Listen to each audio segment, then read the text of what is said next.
Assalamualaikum warahmatullahi wabarakatuh. Alhamdulillahi rabbil alamin. Wassalatu wassalamu ala rasulillahil karim wa ala alihi wa sahbihi ajma'in. Amma ba'd. Fa ya ibadallah, usi nafsi wa iyyakum bitaqwallahi faqad fazal muttaqun. Fala tamutunna illa wa antum muslimun. Faqala ta'ala: Ya ayyuhalladzina amanu taqullaha haqqa tuqatih wa la tamutunna illa wa antum muslimun.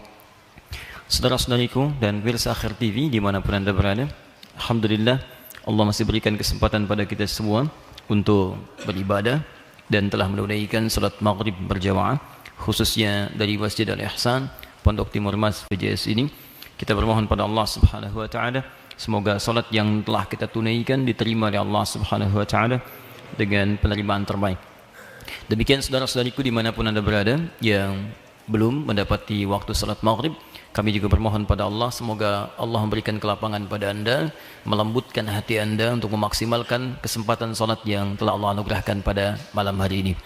Teman-teman sekalian, kita sebelum melanjutkan bahasan kita, alhamdulillah pada malam hari ini jika Allah berkehendak semuanya berjalan lancar, akan ada banyak kabar baik di malam hari ini. InsyaAllah ba'da isya nanti ada satu di antara saudara-saudari kita sebangsa setanah air yang insyaAllah akan mengikrarkan syahadat dan kembali kepada Islam di malam hari ini. Ya, semoga ada keberkahan pada malam hari ini untuk kita semua, terkhusus nanti ada kerabat kita yang akan bergabung segera dan sedang di perjalanan insyaAllah. Kemudian beberapa yang lainnya nanti kita sampaikan setelah sesi kajian yang insyaAllah itu juga memberikan harapan-harapan terbaik ke depan, terkhusus nanti terkait dengan ya generasi-generasi terbaik yang diharapkan ke depan insyaallah lebih baik daripada generasi kami saat ini, dengan dibukanya kesempatan-kesempatan untuk melanjutkan studi keluar, dan itu insyaallah di bawah bimbingan atau isyraf para ulama-ulama fiqh dengan izin Allah Subhanahu wa taala. Kita akan lanjutkan dulu kajian kita pada kesempatan hari ini pada sesi yang baru tapi masih terkait berkelindan dengan tema yang lalu, dalam pembahasan tentang musim haji yang kita bagi ke dalam dua bagian. Satu terkait dengan praktikal ibadah haji yang dibagi kepada tiga sisi utama yang telah kita selesaikan pada sisi manasik yang kemarin, yaitu persiapan pra haji, kemudian persoalan fiqih manasik haji, dan yang terakhir indikator keberhasilan orang yang telah menunaikan ibadah haji. Tiga-tiganya alhamdulillah telah kita sempurnakan bahasannya dan ditutup dengan simulasi manasik yang telah dituntaskan pada Sabtu yang lalu, yang dengan itu saya bermohon pada Allah Subhanahu wa taala semoga yang berangkat nanti untuk menunaikan ibadah haji setidaknya bisa belajar dari apa yang telah kita praktekkan kemarin, yang dengan pelajaran itu insyaallah kalau diseriusi insyaallah akan banyak membantu dalam manasik yang akan ditunaikan pada haji yang akan datang. Nah, sekarang kita akan masuk materi baru yang ini sangat penting sekali karena memberikan harapan-harapan spesifik bagi orang yang saat bersamaan dia tidak menunaikan ibadah haji. Boleh jadi dia masih merencanakan atau masih menunggu proses pemberangkatan, masih kemudian berharap berdoa kepada Allah untuk berangkat, tapi di saat yang bersamaan Allah memberikan amalan-amalan lewat petunjuk Rasulnya yang kalau antum kerjakan itu nilainya Allahu Akbar, ada nilai yang bahkan bisa serupa dengan orang yang menunaikan haji. Hanya perbedaannya tempatnya saja. Ada beberapa keutamaan yang khusus memang dikerjakan di sana yang tidak bisa ditandingi di tempat lain. Seperti sholat di Masjid Al-Haram itu 100.000 sekali sholat, itu tidak bisa ditandingi di tempat manapun. Tapi nanti ada amalan-amalan yang ketika Anda kerjakan, Anda punya predikat yang kadang diserupakan dengan orang yang telah menunaikan ibadah haji. Di sana birrun melekat pada dirinya disebut dengan mabrur. Ada orang yang bahkan belum berangkat haji tapi mendapatkan mabrur di sisi Allah Subhanahu wa taala. Ini yang coba kita keluarkan hari ini ayat-ayatnya, seperti apa turunan hadisnya, seperti apa amalan-amalannya sampai ke puncak nanti 10 Dzulhijjah yang tahun ini 1439 Hijrah. Kita bermohon pada Allah semoga kita semua diikhlaskan oleh Allah Subhanahu wa taala, yang dengan keikhlasan itu Allah pancarkan ilmu mendalam kepada kita, mudahkan untuk memahami, dan yang paling penting dengan pemahaman ini Di tahun ini kita dimudahkan oleh Allah Subhanahu wa taala untuk mengamalkan apa yang kita pelajari di malam ini. Dan mudah-mudahan boleh jadi malam ini adalah pintu pembuka surga kita insyaallah. Tidak cukup dengan amin, kita mesti buka dulu ya. Baik. Saya turunkan dulu. Pertama, sudah. Tema kita pada malam hari ini adalah pembahasan bagian kedua seputar musim haji. Sub pembahasannya adalah amalan bagi yang tidak berhaji. Jadi ada amalan yang dikerjakan bagi yang berhaji, dibagi 3 bagian, sudah kami tuntaskan. Anda bisa mereview di tayangan-tayangan yang lalu. Adalah pra haji, bekal untuk haji. Kemudian amalan terkait dengan manasik, fiqih. Dan yang ketiga, indikator keberhasilan haji. Seluruhnya telah kita tuntaskan. Sekarang kita akan masuk bagi yang tidak berhaji. Apa amalan yang dikerjakan saat tiba musim haji? Ya, musim haji di kisaran yang telah kita sebutkan waktunya dari mulai menjelang ke 10 Dzulhijjah, dari awal sampai dengan 10 Dzulhijjah, 1 sampai 10 Dzulhijjah. Amalan apa yang kita bisa maksimalkan? Kita keluarkan dulu keterangan di Al-Qur'annya. Bismillah. 1. Kita ambil dulu Quran surah ketiga ayat 92. Setelah itu kita lanjutkan ke Quran surah ke-89 Al-Fajr ayat 1 sampai 2. Kemudian kita juga bisa ambil Quran surah ke-22 Al-Hajj ayat ke-28. Kita ambil 3 ayat ini dulu. Ini dasar hukumnya. Hadisnya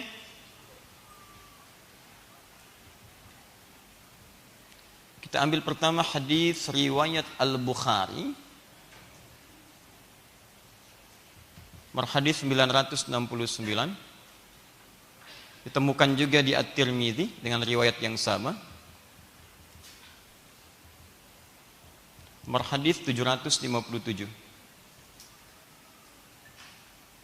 Juga di Abu Daud.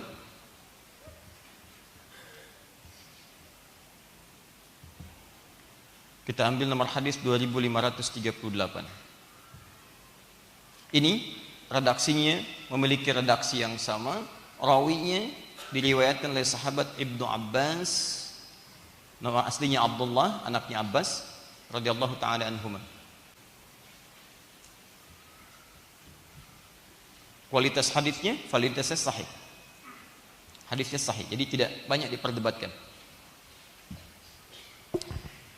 Ini dasar pembahasan kita pada malam hari ini. Jadi kalau ada yang bertanya, apa landasan Anda membahas tentang tema pada malam hari ini? Ini ayatnya, ini hadisnya. Jadi ketika teman-teman nanti pada waktunya ditanya, dipersoalkan, Anda bisa menjawab dengan pernyataan-pernyataan dengan sumber yang paling valid. Ini satu. Amalannya nanti kita akan turunkan. Dari sini akan melahirkan amalan-amalan spesifik. Apa saja yang kemudian nanti bisa dikerjakan. Ini nanti akan jadi bahasan inti kita yang akan dimulai pada malam hari ini. Kita akan bagi pada 2 bagian. 1, ada amalan umum. Jadi dari yang ini dibagi 2 lagi. 1 ada amalan umum yang umumnya dikerjakan oleh setiap muslim ketika tiba waktu-waktu spesifik ini. Yang kedua, ada amalan khusus yang tidak setiap muslim menyiapkan diri untuk mengerjakan.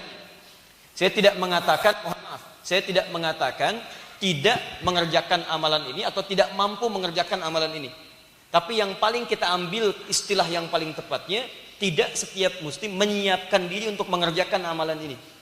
Saya tidak katakan tidak mampu, karena ternyata ada orang yang kelihatan tidak mampu, tapi mampu untuk mengerjakan ini. Kita akan lihat nanti apa itu amalannya. Ya. Amalannya nanti sangat menarik teman-teman sekalian. Ya. Jadi ada amalan sebetulnya mampu dikerjakan, tapi dia tidak mau. Ya, ada amalan yang sebetulnya dia tidak mampu, tapi banyak yang mau. Ya. Yang kedua contohnya poligami. Ya. Nah, tidak mampu, tapi banyak yang mau. Ya. Tapi yang ini sudah mampu, tapi banyak yang tidak mau. Nanti kita akan lihat. Jangan yang terakhir yang paling dicatat itu ya. Oh, di sini bikin status lagi. Fine. Yuk kita mulai. Bismillahirrahmanirrahim. Pertama Quran surah ketiga Ali Imran ayat 92. Paling kiri sebelah atas. Lan tanalul birra hatta tunfiqu mimma tuhibbun. Perhatikan teman-teman sekalian, fokus baik-baik. Lan tanalul birra. Baik, kalian tidak akan pernah bisa meraih satu puncak kebaikan tertinggi yang bisa menepiskan yang kotor-kotor sehingga muncul yang baik-baiknya saja. Masih ingat penjelasan kita di masa yang lalu? Seseorang yang berhaji itu, bukankah esensi haji salah satunya adalah menepikan sifat-sifat yang kurang baik dalam diri kita, sehingga yang kotor itu keluar, pulang dari haji yang baiknya yang muncul. Karena itulah saat kita manasik kemarin disimulasikan, bukankah dalam lontar jumrah itu yang dilontar adalah sifat-sifat yang kurang baik diantaranya? Maaf, marah yang tidak pada tempatnya, sifat arogansi, sifat sombong, sifat-sifat yang buruk, kita lontar semuanya, lontar. Sehingga ketika itu semua dilontar, jeleknya muncul, yang baik-baik, jeleknya hilang, yang baik-baiknya yang muncul. Sehingga saat yang jeleknya itu hilang, maaf sekali lagi, sombong lawannya tawadhu. Jadi kalau yang sombong itu ditepikan, yang tawadhunya akan muncul. Sabar lawannya marah yang tidak pada tempatnya. Marahnya ditepikan tidak pada tempatnya, sabarnya muncul. Jadi kalau yang jelek-jeleknya ini dihilangkan, yang baik-baiknya muncul, itu yang disebut dengan birrun namanya. Birrun, kebaikan yang muncul setelah yang buruknya ditepikan, dihilangkan. Paham sampai sini? Ingat ya, dalam kehidupan kita itu cuma dua pilihan, ada yang baik, ada yang buruk. Kita sebetulnya tinggal memilih saja. Coba lihat baik-baik, dari mulai mata sampai ujung kaki. Mata ini kan pilihannya cuma dua, memandang yang baik atau yang tidak baik. Jadi kalau Anda bisa melihat yang baik-baik, kenapa mesti melihat yang buruk, yang tidak baik? Taib, lisan kita itu kan fungsinya sederhana kata Nabi. Ya, sederhana, bisa berkata yang baik, bisa berkata yang tidak baik. Hanya karena kita orang beriman, iman kita itu harus mendorong lisan kita berkata yang baik. Makanya ayat-ayat dan hadis yang berbicara tentang lisan itu seringkali diawali dengan iman. Quran surah 49 misalnya, ayat 11 sampai 12. Sebelum lisannya itu imannya dulu. Ya ayyuhalladzina amanu, iman dulu, la yaskhar qaumin min qaum. Jangan saling mencela. Mencela umumnya dilakukan dengan lisan. Ketika kalimat jangan itu muncul, imannya muncul duluan. Hadis Nabi sallallahu alaihi wasallam sahih. Man kana yu'minu billahi wal yaumil akhir falyaqul khairan aw liyasmut. Siapa yang merasa beriman pada Allah dan hari akhir, katakan yang baik-baik, kalau tak mampu diam. Nah, kalimat katakan yang baik ini itu diawali dengan iman dulu. Iman itu mendorong seseorang berkata yang baik. Jadi kalau ada seseorang mengaku beriman kepada Allah, tapi imannya tidak mampu mendorong dia untuk berkata yang baik, ada yang lemah dalam dorongan imannya. Seperti pompa air hari ini, keluarnya sedikit gitu kan, tut bagi Anda yang gunakan itu semua. Sama, mata juga begitu. Silahkan cek, bukankah fungsi mata dibuka dengan iman dulu? Quran surah 24 ayat 30 sampai 31. Wa qul lil mu'minin dulu yaghuddu min absarihim. Ghaddul basar dibuka dengan kalimat iman. Hanya pria beriman yang mampu mengerjakan ghaddul basar. Jadi kalau Anda mengaku beriman tapi mata Anda tidak bisa berpaling dari yang buruk, ada yang salah dalam imannya. Perempuan juga begitu, karena ayat selanjutnya wa qul lil mu'minat, katakan pada perempuan yang merasa punya iman. Di semua dibuka dengan iman, ujung kepala sampai ujung kaki. Nah, maaf, nilai-nilai keimanan itu ketika membimbing seseorang mengerjakan yang baik-baik, dia bisa pilih dan dia bisa ambil itu. Jadi saya katakan pada teman-teman sekalian, kalau kita bisa memilih yang baik, kenapa mesti mengerjakan yang tidak baik? Itu poinnya. Tapi dalam keseharian itu tidak mudah. Karena di dalam diri kita pribadi saja, itu ada dorongan nafsu yang kuat yang kadang-kadang mengarahkan pada yang tidak baik. Itu yang disebut Quran surah ke-12, Yusuf ayat 53, paling kiri sebelah atas. Wa ma ubarni'u nafsi innan nafsa la'ammaratun bisu. Saya tidak bisa menganggap diri saya suci karena adanya nafsu, dan nafsu cenderung mengarahkan pada yang tidak baik. Nah persoalannya, nafsu inilah yang kemudian ditunggangi oleh setan, yang dengan penunggangan itu didorong lebih kuat untuk mengarahkan pada yang tidak baik. Dorong. Itu yang dimaksudkan diantaranya di Quran, surah keempat An-Nisa dari ayat 116 sampai dengan 119. Wala udillannahum wala umanniyannahum.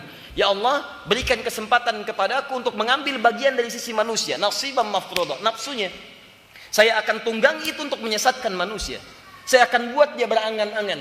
Bahkan hebatnya di Abu Dawud nomor hadis 857, angan-angan itu bisa ditarik dan dimasukkan saat muslim bahkan akan sedang menunaikan sholat. Silahkan cek. Saya sering katakan pada Anda, sebelum Anda bertakbir, itu kita bisa tenang, siap sholat. Tapi begitu tangan Anda diangkat, lisan Anda berkata, fayaqulu Allahu Akbar, kata Nabi, setan akan mulai membisikkan angan-angan pada benak Anda. Uzkur kada.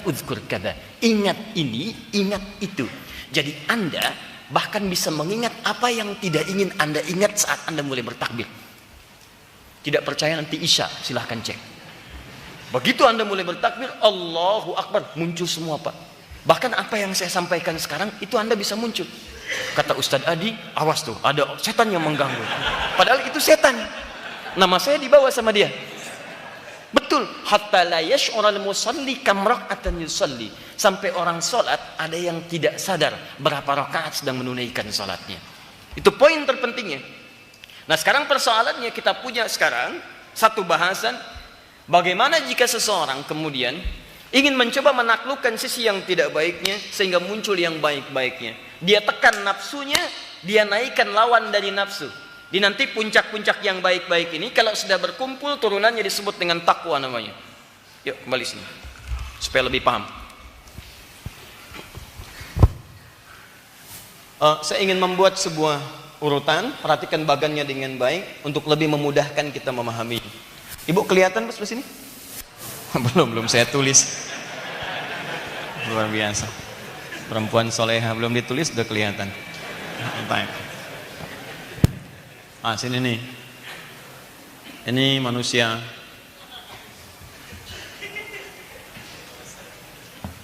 Ini kita hapus dulu. Baik. Kita turunkan. Dalam diri manusia tadi ada nafsu yang umumnya mendorong pada yang tidak baik. Su dalam bahasa Quran. Oke? Dalilnya Quran surah ke-12 ayat 53. Fokus sebentar. Ya, saya ingin kita pahami dari akarnya dulu, sehingga kalau akarnya sudah paham, ke atasnya itu lebih menghunjam ke bawah, naiknya lebih cepat. Ya. Ini ditunggangi oleh setan, berikrar kepada Allah untuk memanfaatkan ini. Di antaranya Quran surah keempat dari ayat 116 sampai dengan 119. Dari mulai dosa syirik macam-macam sampai janjinya ada di sini.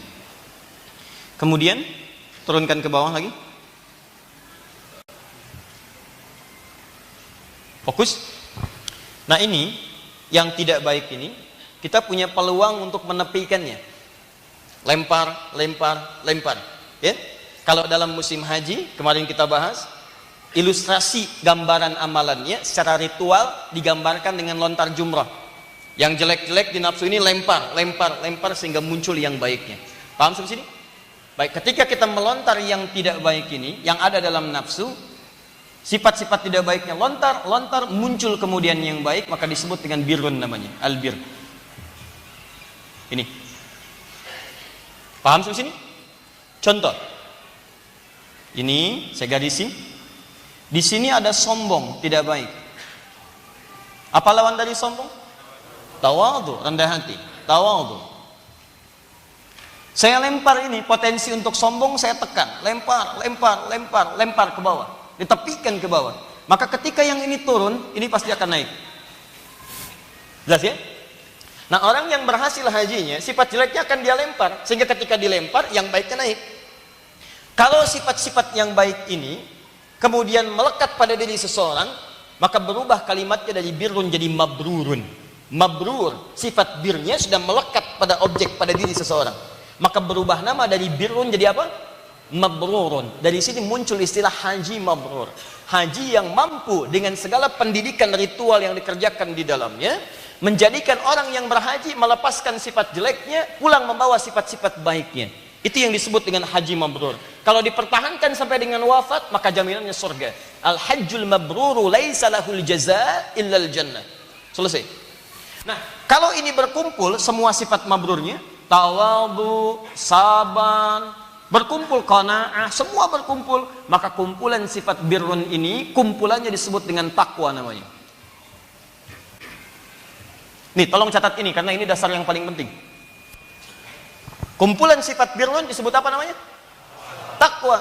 Makanya nanti orang-orang yang sebelum berangkat haji oleh Allah diminta dulu untuk mengerjakan bekal-bekal takwa, supaya itu memberikan semangat pada dirinya, nyampe di sana terbiasa meningkatkan takwanya, dengan itu semua melepaskan sifat-sifat jeleknya. Itu yang disebutkan di Quran surah kedua Al-Baqarah ayat 197. Wa tazawwadu fa inna khairaz zadit taqwa. Hei orang yang mau berangkat haji, siapkan bekalmu dulu sebelum berangkat supaya mudah kamu melempar sifat-sifat jelek dalam nafsumu. Sebab kalau kamu nggak persiapkan ini, tidak mudah datang ke sana. Tangannya melempar batu, tapi tidak menghilangkan sifat jelek dalam dirinya. Maaf, yang dipegang kerikil, yang dilempar beton. Jadi cuma melempar beton aja, lempar. Lemparan itu tidak menjadikan lemparannya menghunjam pada jiwanya. Dia bukan kotoran hati yang dilempar, cuma ritual aja yang terjadi. Lempar. Makanya tidak sedikit ada orang pulang dari haji tapi tidak menghentikan sifat buruk yang telah dikerjakan sebelumnya. Jelas di sini? Nah, menariknya dalam Al-Quran, nafsu dipasangkan dengan takwa, lawannya. Ini disebutkan 115 kali dalam Al-Quran. Ini disebutkan 115 kali dalam Al-Quran. Ini ditunggangi oleh setan, seperti tadi saya sebutkan. Setan disebutkan 88 kali dalam Al-Quran. Ini ditunggangi oleh malaikat. Orang yang takwa kepada Allah, hidupnya selalu akan didampingi oleh malaikat. Kalau dia istiqamah dalam hidupnya. Thumma istaqamu tatanazzalu alaihimul malaikah. Orang yang istiqamah dalam kebaikan, maka turun malaikat menyertai dalam kehidupannya. Malaikat disebutkan 88 kali dalam Al-Quran. Dengan jumlah yang sama. Nah, sekarang persoalannya, kalau orang yang haji kemudian melontar sifat-sifat buruknya sehingga muncul birrun jadi mabrur, naik menjadi takwa, bagaimana dengan yang tidak berhaji? Ya Allah, saya belum berkesempatan ada di Mekah, tapi jiwa saya seakan-akan berada di Masjidil Haram. Ya Allah, hati saya seakan-akan berada di Arafah. Ya Allah, saya pun ingin wuku. Ya Allah, adakah peluang bagi saya untuk mendapatkan mabrur ketika saya tidak berada di tempat orang-orang bermunajat itu? Maka saking sayangnya Allah kepada kita, diberikanlah harapan pada kita semua, yang dengan itu ada amalan yang sangat dahsyat yang bisa kita kerjakan. Berusahalah untuk serius memahami ini, karena boleh jadi tahun ini belum tentu menjadi kesempatan yang panjang bagi kita. Mungkin Allah berikan kita kesempatan di tahun ini untuk menutup yang masa lalu, karena belum tentu berjumpa dengan yang masa depan. Turun Quran surah ketiga ayat 92. Lan tanalul birra. Ini kaidah dasar. Bisa berlaku bagi yang haji, bisa berlaku bagi yang tidak haji. Lan tanalul birra. Birrun itu, kalau kalian ingin mencapainya, ada peluangnya kata Allah. Baik yang dilakukan oleh orang yang haji ataupun yang tidak berhaji. Bagaimana caranya? Lan tanalul birra hatta tunfiqu mimma tuhibbun. Birrun tidak mungkin bisa dicapai sebelum kalian bisa menginfakkan apa yang kalian sangat cintai. Berkorban, infak, memberikan apa yang paling dicintai. Masya Allah.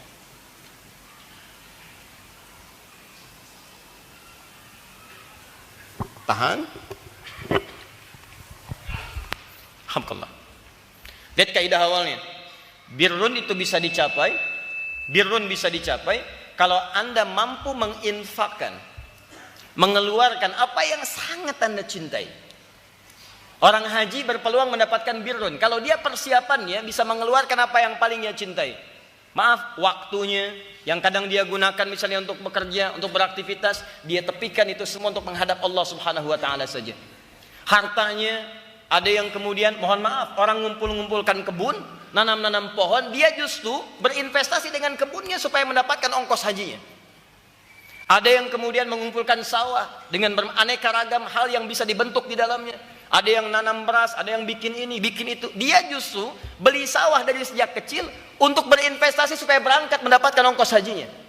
Begitu dijual sawahnya, dijual kebunnya untuk mendapatkan bekal hajinya, berangkat dia ke sana, itu masuk dalam kategori ini.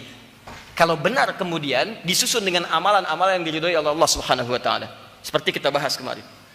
Tapi ada orang-orang tertentu yang mungkin belum terkumpul bekal-bekal semampunya untuk berangkat dia menunaikan haji, dia pun berusaha menunggangi ayat ini untuk mendapatkan birrun seperti yang Allah gambarkan. Lan tanalul birra hatta tunfiqu mimma tuhibbun. Kamu tidak mungkin mendapatkan birrun sehingga menjadi mabrur, naik menjadi takwa sebelum kamu mampu memberikan bahkan mengorbankan apa yang paling kamu cintai. Persoalannya, bagaimana cara memahami ayat untuk bagian yang kedua ini sehingga tidak salah tafsir kita dalam mengamalkannya. Oh, saya sangat mencintai istri saya, berarti saya korbankan ini untuk mendapatkan birrun. Tidak. Dia baca terjemahannya, dia ceraikan istrinya. Ini yang jadi masalah. Paham ya? Nah, sekarang kita mulai dulu seperti apa kita akan mengamalkan ayat ini sesuai dengan pemahaman yang benar yang kita bisa turunkan dalam Al-Quran dan Sunnah. Yuk, lihat sini. Ayat ini masih umum. Bisa ditarik ke musim haji, bisa tidak. Tapi kalau Anda ingin tarik ke musim haji, maka persamaannya mesti equal, seimbang, kanan dengan kiri. Apa kanannya? Yang haji. Haji mendapatkan birrun. Yang tidak haji ingin mendapatkan birrun. Sekarang persoalannya, kalau orang haji berangkatnya di musim apa? Musim haji. Gak mungkin orang haji di musim puasa. Gak mungkin orang haji di musim yang lain selain musim haji. Maka kalau kita ingin ambil persamaan, ingin mendapatkan birrun seperti orang haji, maka birrun yang ini pun harus dipraktekkan sama-sama di musim haji. Maka kita harus keluarkan, ada nggak ayat-ayat menuntun kita mengerjakan birrun yang spesifik amalannya dikerjakan di musim haji saja, tidak selainnya. Maka orang yang haji mendapatkan birrun, yang tidak haji mendapatkan birrun di musim yang sama, di waktu yang sama, dengan amalan yang berbeda, tapi mendapatkan status yang sama di hadapan Allah Subhanahu wa taala. Paham? Kita turunkan kemudian ini, amalan apa yang dikerjakan di musim haji, waktunya bersamaan dengan waktu haji, tapi statusnya mendapatkan status yang sama dalam pandangan Allah Subhanahu wa taala. Kita buka dengan Quran surah ke-89 ayat 1 sampai 2. Di sini kita akan mulai intinya, jadi tolong teman-teman fokus karena ulama pun begitu serius membahas ini sampai menyimpulkan beberapa kesimpulan-kesimpulan besar. Baik, 1. Quran surah 89 Al-Fajr ayat 1 sampai 2. Wal fajr walayalin ashr. Wal fajr, demi waktu fajar. Wawunya sumpah, qasam. Saya mau tuliskan sebentar. Saya mohon izin kepada sebagian teman-teman yang sudah mencatat, saya akan hapus dulu sebagian yang sudah saya tuliskan. Ya, paham sampai sini? Sepakat ya? Jadi yang sudah saya tulis, kalau sudah saya terangkan, saya hapus boleh ya? Supaya saya terangkan lebih detail kalimat-kalimatnya. Baik, ayat pertama, wal fajr. Saya hapus ini. Diterjemahkan di mushaf, demi waktu fajar. Wal fajr. Lihat sini. Kata fajar dalam Al-Quran itu cukup banyak. Dan turunan-turunannya. Di antara yang banyak dan turunannya itu, yang spesifik menyebutkan waktu fajar, kita ambil 2 contoh. Satu yang ini, Quran surah 89 ayat 1. Yang kedua, buka Quran surah ke-17. Ayat ke-78, tadi yang dibacakan imam. Paling kiri sebelah atas. Aqimis salata liduluki syamsi ila ghasaqil laili wa qur'anal fajr. Jadi ada yang ini wal fajr, ada yang satu lagi qur'anal fajr. Sama-sama kalimatnya menggunakan kata fajar. Kata para ulama tafsir, perhatikan baik-baik. Mereka menyampaikan ada yang menyebutkan sama, yang dimaksud sama-sama waktu. Yang ini fajar, yang ini fajar. Menunjuk pada waktu yang khusus, waktu yang sama, awal pertama kali muncul matahari kemudian menghadirkan sinar pertamanya, disebut dengan fajar. Pancaran sinar pertama yang membelah kegelapan, itu yang disebut dengan fajar. Di antara dalilnya Quran surah kedua Al-Baqarah ayat 187 tentang puasa, paling kanan pertengahan. Ya, wa kulu washrabu hatta yatabayyana lakumul khaytul abyadu minal khaytil aswadi minal fajr. Silahkan makan, minum. Tapi kalau cahaya fajar sudah menembus, membelah kegelapan malam, maka di situ hentikan makan dan minumnya. Selesai. Tandanya adzan, imsak. Selesai, tahan makannya, tahan minumnya, mulai puasa. Ini yang disebut dengan waktu.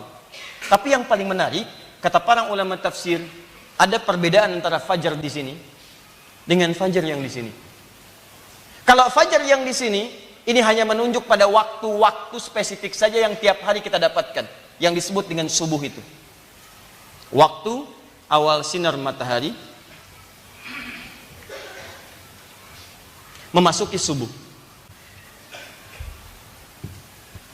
Tapi di antara sekian subuh yang kita lalui itu, kemarin subuh, besok subuh, nanti subuh, ada satu waktu fajar yang Allah bersumpah dengan waktu itu, saking menunjukkan pentingnya waktu itu dan kaitan-kaitan dengan hari-hari sebelum waktu itu. Apakah waktu yang dimaksudkan? Itu yang disebutkan dengan di Quran surah ke-89 ayat 1 sampai 2. Ini saking pentingnya fajar yang ini khusus, tidak sama dengan yang biasa karena didahului oleh 10 malam sebelumnya.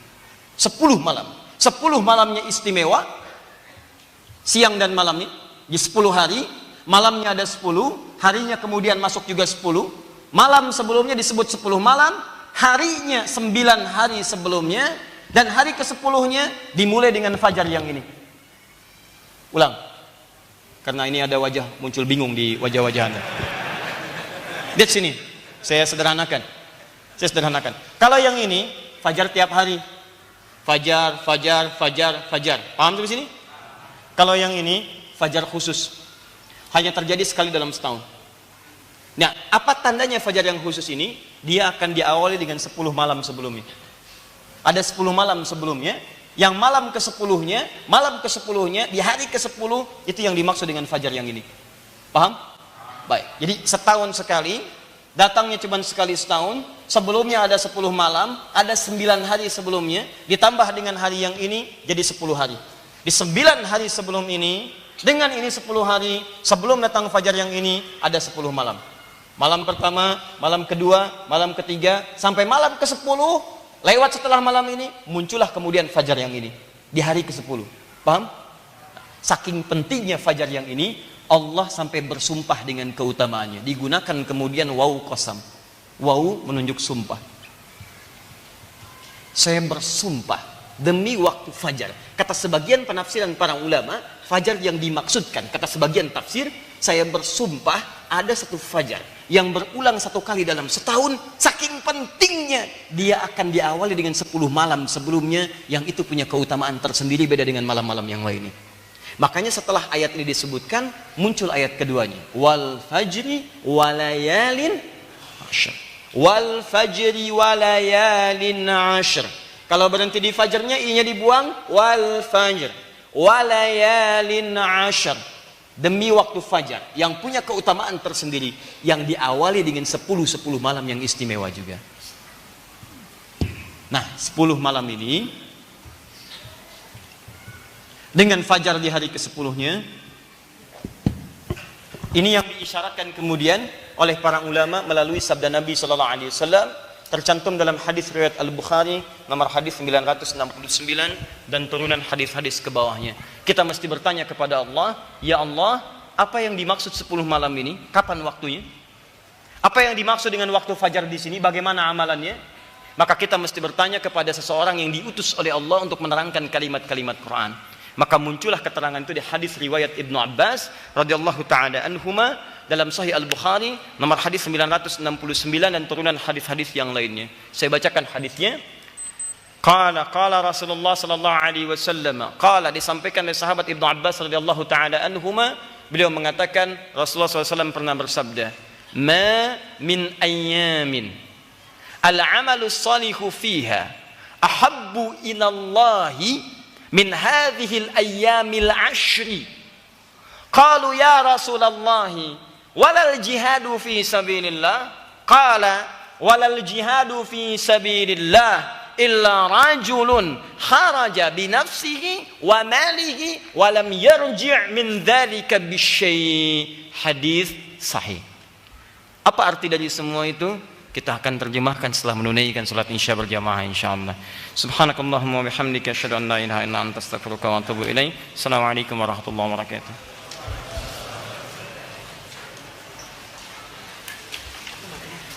Masa nih? Mikro.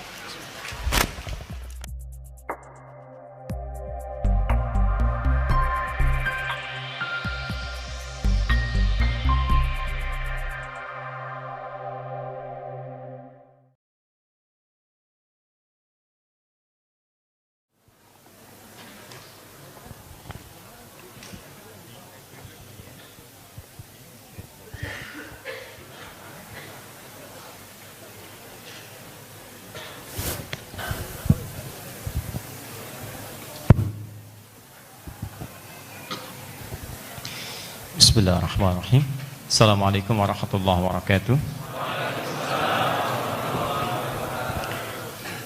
Alhamdulillah, wassalatu wassalamu ala rasulillah wa ala alihi wa sahbihi wa mawalah wa ba'd. Fa ya ibadallah, usi nafsi wa iyyakum bitaqwallahi faqad fazal muttaqun fala tamutunna illa wa antum muslimun. Saudara-saudariku dan pemirsa Khair TV dimanapun Anda berada, alhamdulillah kita telah menunaikan salat Isya berjamaah waktu Indonesia bagian barat, terhubung dari Bekasi, Masjid Al-Ihsan. Kita bermohon pada Allah semoga salat yang telah kita tunaikan diterima oleh Allah Subhanahu wa taala. Dan di antara sekian hamba yang hidup di muka bumi ini, alhamdulillah ada di antara hamba-hamba yang dipuji oleh Allah Subhanahu wa taala karena mau beriman, mendekat kepada Allah, kemudian beramal saleh. Bahkan disebut oleh Allah hidupnya beruntung. Lawannya adalah orang-orang yang belum beriman, sehingga dengan belum imannya itu belum mampu mengerjakan amal soleh, dan dia berpeluang rugi. Bahkan Allah menurunkan satu surat khusus untuk memberikan gambaran dan pengingat supaya ia keluar dari kerugiannya. Ayatnya singkat, bahkan suratnya begitu singkat tapi isinya sangat padat. Surah 103, wal 'asr, demi waktu kesempatan hidup yang kami berikan kepada kalian untuk beraktivitas di dalamnya.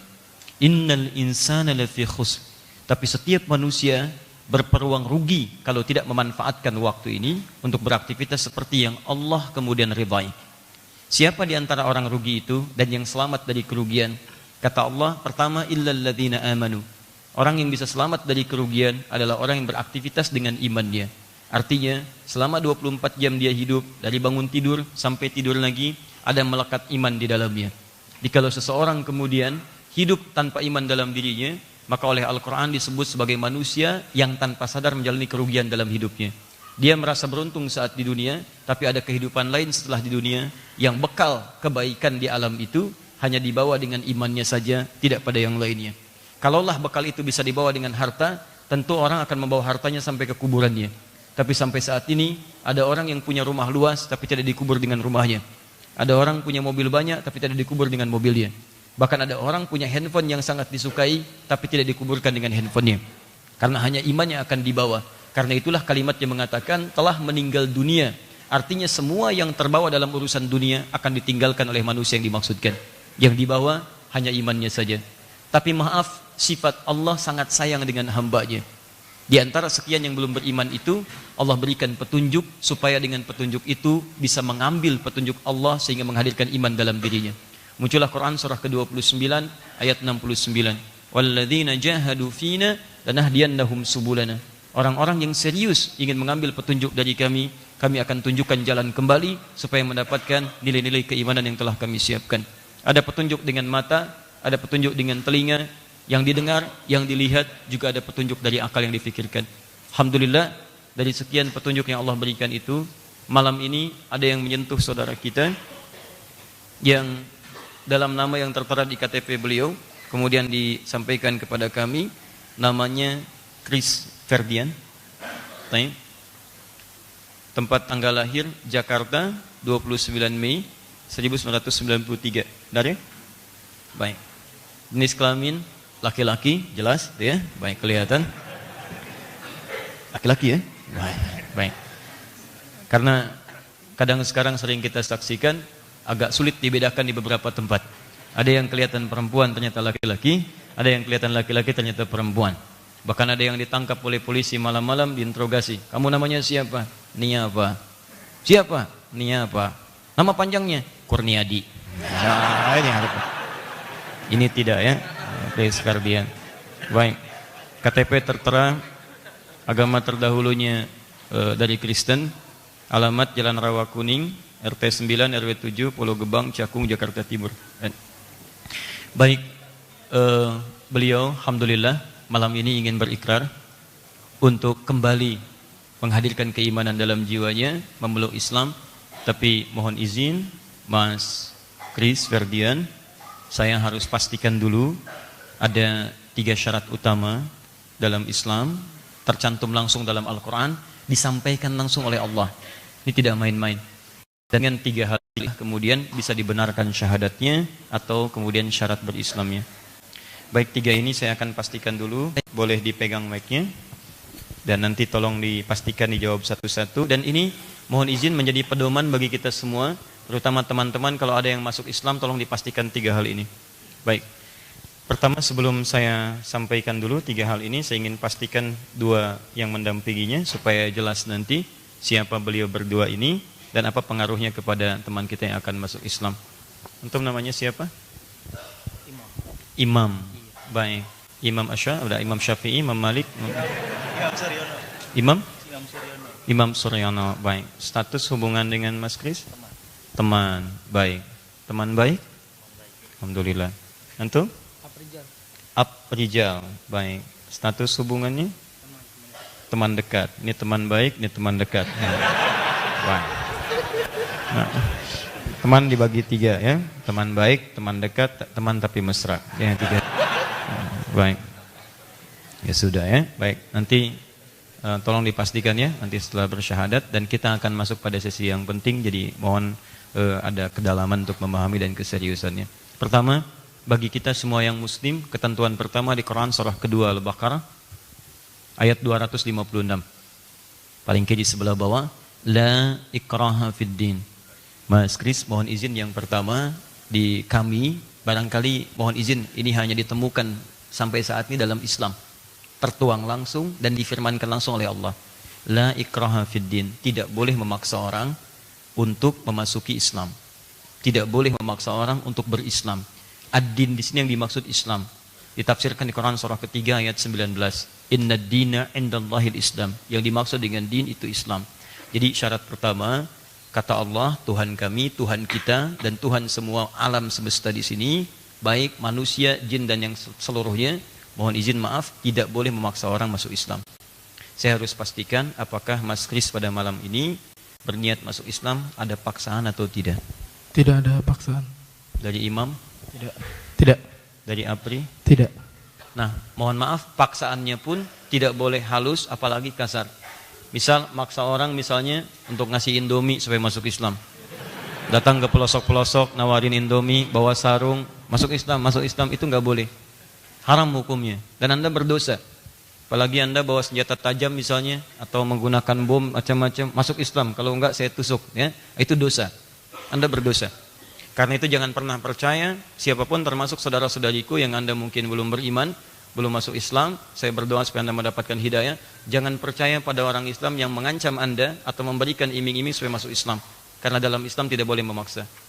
Tolong sekali lagi saya ingin pastikan, ada paksaan? Tidak ada paksaan. Yakin? Yakin. Baik, kenapa mau masuk Islam? Saya ada gundah udah cukup lama dari kuliah. Jadi saya cari tahu tentang Yesus dan bagaimana Islam memandang Yesus juga. Dan kebetulan saya dapat beberapa ayat lah dari Al-Quran yang memberitahu tentang kejadian yang sebenarnya sakral untuk agama Kristen. Tapi di Islam menurut saya itu yang lebih masuk akal saya, dan itu yang membuat saya sebenarnya sudah sangat lama ingin masuk Islam, tapi ada beberapa pertimbangan yang harus saya lakukan. Sudah belajar sebelumnya? Bagaimana? Sudah belajar sebelumnya? Belajar hanya sebatas baca-baca Al-Quran, tapi untuk sholat dan lain-lain belum. Jadi yakin ya, Yesus itu kalau dalam pengertian Islam, itu yang dimaksud Nabi Isa, manusia bukan Tuhan. Itu konsep yang paling utamanya. Ya, yakin? Yakin. Baik, yakin betul dengan Islam? Yakin betul. Serius? Serius. Mau pikir-pikir dulu? Tidak. Tanya kawan? Telepon teman? Tidak. Baik. Baik. 1. Tolong teman-teman sekalian. Jadi ini tidak ada paksaan. Ini diabadikan. Dan ini keluar dari lisan beliau sendiri. Dan nanti insya Allah setelah bersyahadat, kalau ingin penguatan, nanti Adinda bisa belajar satu ilmu khusus untuk meyakinkan lagi bahwa Tuhan yang dipilih itu adalah benar Allah yang layak untuk disembah dan dipertuhankan. Nanti ada kajiannya disebut dengan ilmu tauhid. Baik, kedua, mohon maaf Dinda dan teman-teman sekalian, saya harus menanyakan ini pada motivasi yang kedua. Orang tua masih ada? Sudah tidak. Ayah? Tidak ada. Ibu? Tidak. Baik, keluarga? Ada kakak sih. Kakak saja. Baik, adik? Adik tidak. Tidak, berarti Adinda nomor kedua ya? Nomor ketiga. Nomor 3. Baik, kakak 2, Anda paling ujung nomor 3. Baik. Yang 2 kakak ini agamanya apa? Yang pertama Kristen, yang kedua sudah mualaf juga. Sudah mu'alaf, sudah muslim ya? Sudah Muslim. Baik, kita akan doakan insya Allah di akhir. Semoga yang pertama juga masuk Islam ya. Baik, jika seorang masuk Islam dan masih ada kedua orang tuanya, maka mohon izin ada ketentuan khusus dan ini hanya tercantum dalam Quran. Surah ke-31 Luqman ayat 14 sampai dengan 15. Paling kiri sebelah atas. Tetap jika ada kedua orang tua masih hidup, perbedaan akidah kalau kedua orang tuanya bukan muslim atau belum masuk Islam, perbedaan akidah tidak menghalangi status anak untuk berbuat baik kepada kedua orang tuanya. Wa in jahadaka ala an tusyrika bima laysa laka bihi ilmun fala tuti'huma wa sahibhuma fid dunya ma'rufa. Kalau ada orang tua masih belum masuk Islam, anaknya muslim, memang kalau dalam urusan akidah berbeda. Dan jangan memaksakan, jangan saling mengikuti. Kalau dipaksa ikut agama orang tua, boleh menolak dengan cara yang halus. Tapi tidak menghalangi dia untuk menunjukkan bakti kepada kedua orang tua dalam urusan dunia. Sekaligus menunjukkan kebenaran dan keindahan Islam. Bagaimana Islam mengajarkan seseorang untuk memberikan bakti terbaik pada kedua orang tuanya. Jadi mohon izin ya, mohon izin. Muslim orang tuanya belum Islam saja diminta oleh Quran memberikan bakti terbaik dalam urusan dunia. Maka bagaimana dengan Anda yang orang tuanya muslim dan Anda yang muslim? Maka celaka bagi ada seorang muslim, orang tuanya muslim, kemudian dia berbuat buruk kepada kedua orang tuanya. Paham sampai sini? Nah, karena kedua orang tua sudah tidak ada, maka saya menyarankan untuk saudara-saudara, khususnya kakak yang paling tua, juga tetap memberikan yang terbaik, ya, didoakan dapat hidayah. Siap insyaallah? Ini yang terakhir. Tolong dipikirkan dengan matang. Quran surah kedua Al-Baqarah ayat 208. Paling kiri pertengahan. Setiap orang yang sudah masuk Islam, maka berlaku ayat ini, ya ayyuhalladzina amanu dukhulu fis-silmi kafah. Hei orang-orang yang sudah beriman, kembali lagi ke iman, masuk Islam. Kalau sudah masuk Islam, harus mau mengerjakan, menjalani semua ketentuan dalam Islam. Ingat, di setiap agama yang diyakini oleh seseorang, itu punya ketentuan ibadahnya. Anda di Kristen barangkali ada ibadah, tapi ketika masuk Islam, Islam punya konsep ibadah sendiri. Ada sholat seperti barusan kami kerjakan. Kalau sudah masuk Islam, Kris harus mau sholat. Siap? Siap. Ini tidak mudah, 5 kali dalam sehari. Siap? Siap. Tidak mudah, sholat pertama itu baru bangun tidur, masuk subuh harus sholat. Siap? Siap. Ini tidak mudah, setelah subuh nanti siangnya ada zuhur 4 rakaat. 4 kali lagi sholatnya. Siap? Siap. Baik, 4 kali itu 4 rakaat maksudnya. Tidak mudah, setelah 3 jam sholat lagi 4 rakaat. Siap? Siap. Tidak mudah, setelah 2 jam sholat lagi 3 rakaat. Siap? Siap. Tidak mudah, karena sebelum tidur mau sholat lagi 4 rakaat. Siap? Siap. Masya Allah. Ada orang mau masuk Islam, sudah siap sholat. Ada orang sudah Islam, nah itu yang harus ditanyakan. Baik kan? Jadi kita sekaligus menolak ada orang-orang yang pernah keluar dari Islam, dia mengkampanyekan sholat itu berat. Maka ini seseorang yang belum masuk Islam, dia mengatakan insya Allah mudah, insya Allah siap. Ini tidak benar kalau ada orang mengkampanyekan sholat itu berat. Kecuali bagi orang-orang pertama belum tahu sholat, yang kedua orang munafik. Yang memang sedikit kemudian dia mau berpikir. Quran surah keempat ayat 142. Kris, ada puasa? Siap? Tidak. Tidak tahu. Di Islam itu nanti ada puasa, ya, khususnya bulan Ramadan selama sebulan. Nanti Kris akan puasa dari pagi subuh sampai dengan maghrib. Tidak boleh makan, tidak boleh minum. Siap? Siap. Tidak boleh berdusta. Siap? Siap. Tidak boleh marah. Kalau marah harus tahan sampai maghrib. Siap? Siap. Sudah, baik ya. Karena semua sudah siap, saya akan bimbing. Please diyakini dengan baik, diucapkan, dibimbing lewat hati, dan dimantapkan ya. Dan saya akan menghindarkan segala hal yang tidak terkait dengan keseriusan. Ikuti saya, pelan-pelan saja, dan mic-nya didekatkan kepada lisannya. Tolong dipersaksikan, 3 syarat terpenuhi, dan kami tidak memaksa apapun, dan beliau datang sendiri ke sini untuk menyampaikan syahadatnya. Siap ya? Pelan-pelan ya. Bismillah. Bismillah. Bismillahirrahmanirrahim. Bismillah. Bismillahirrahmanirrahim. Ulangi yang terakhir. Bismillah. Bismillah. Ar-Rahman, Ar-Rahman, Ar-Rahim. Ar-Rahim. Baik.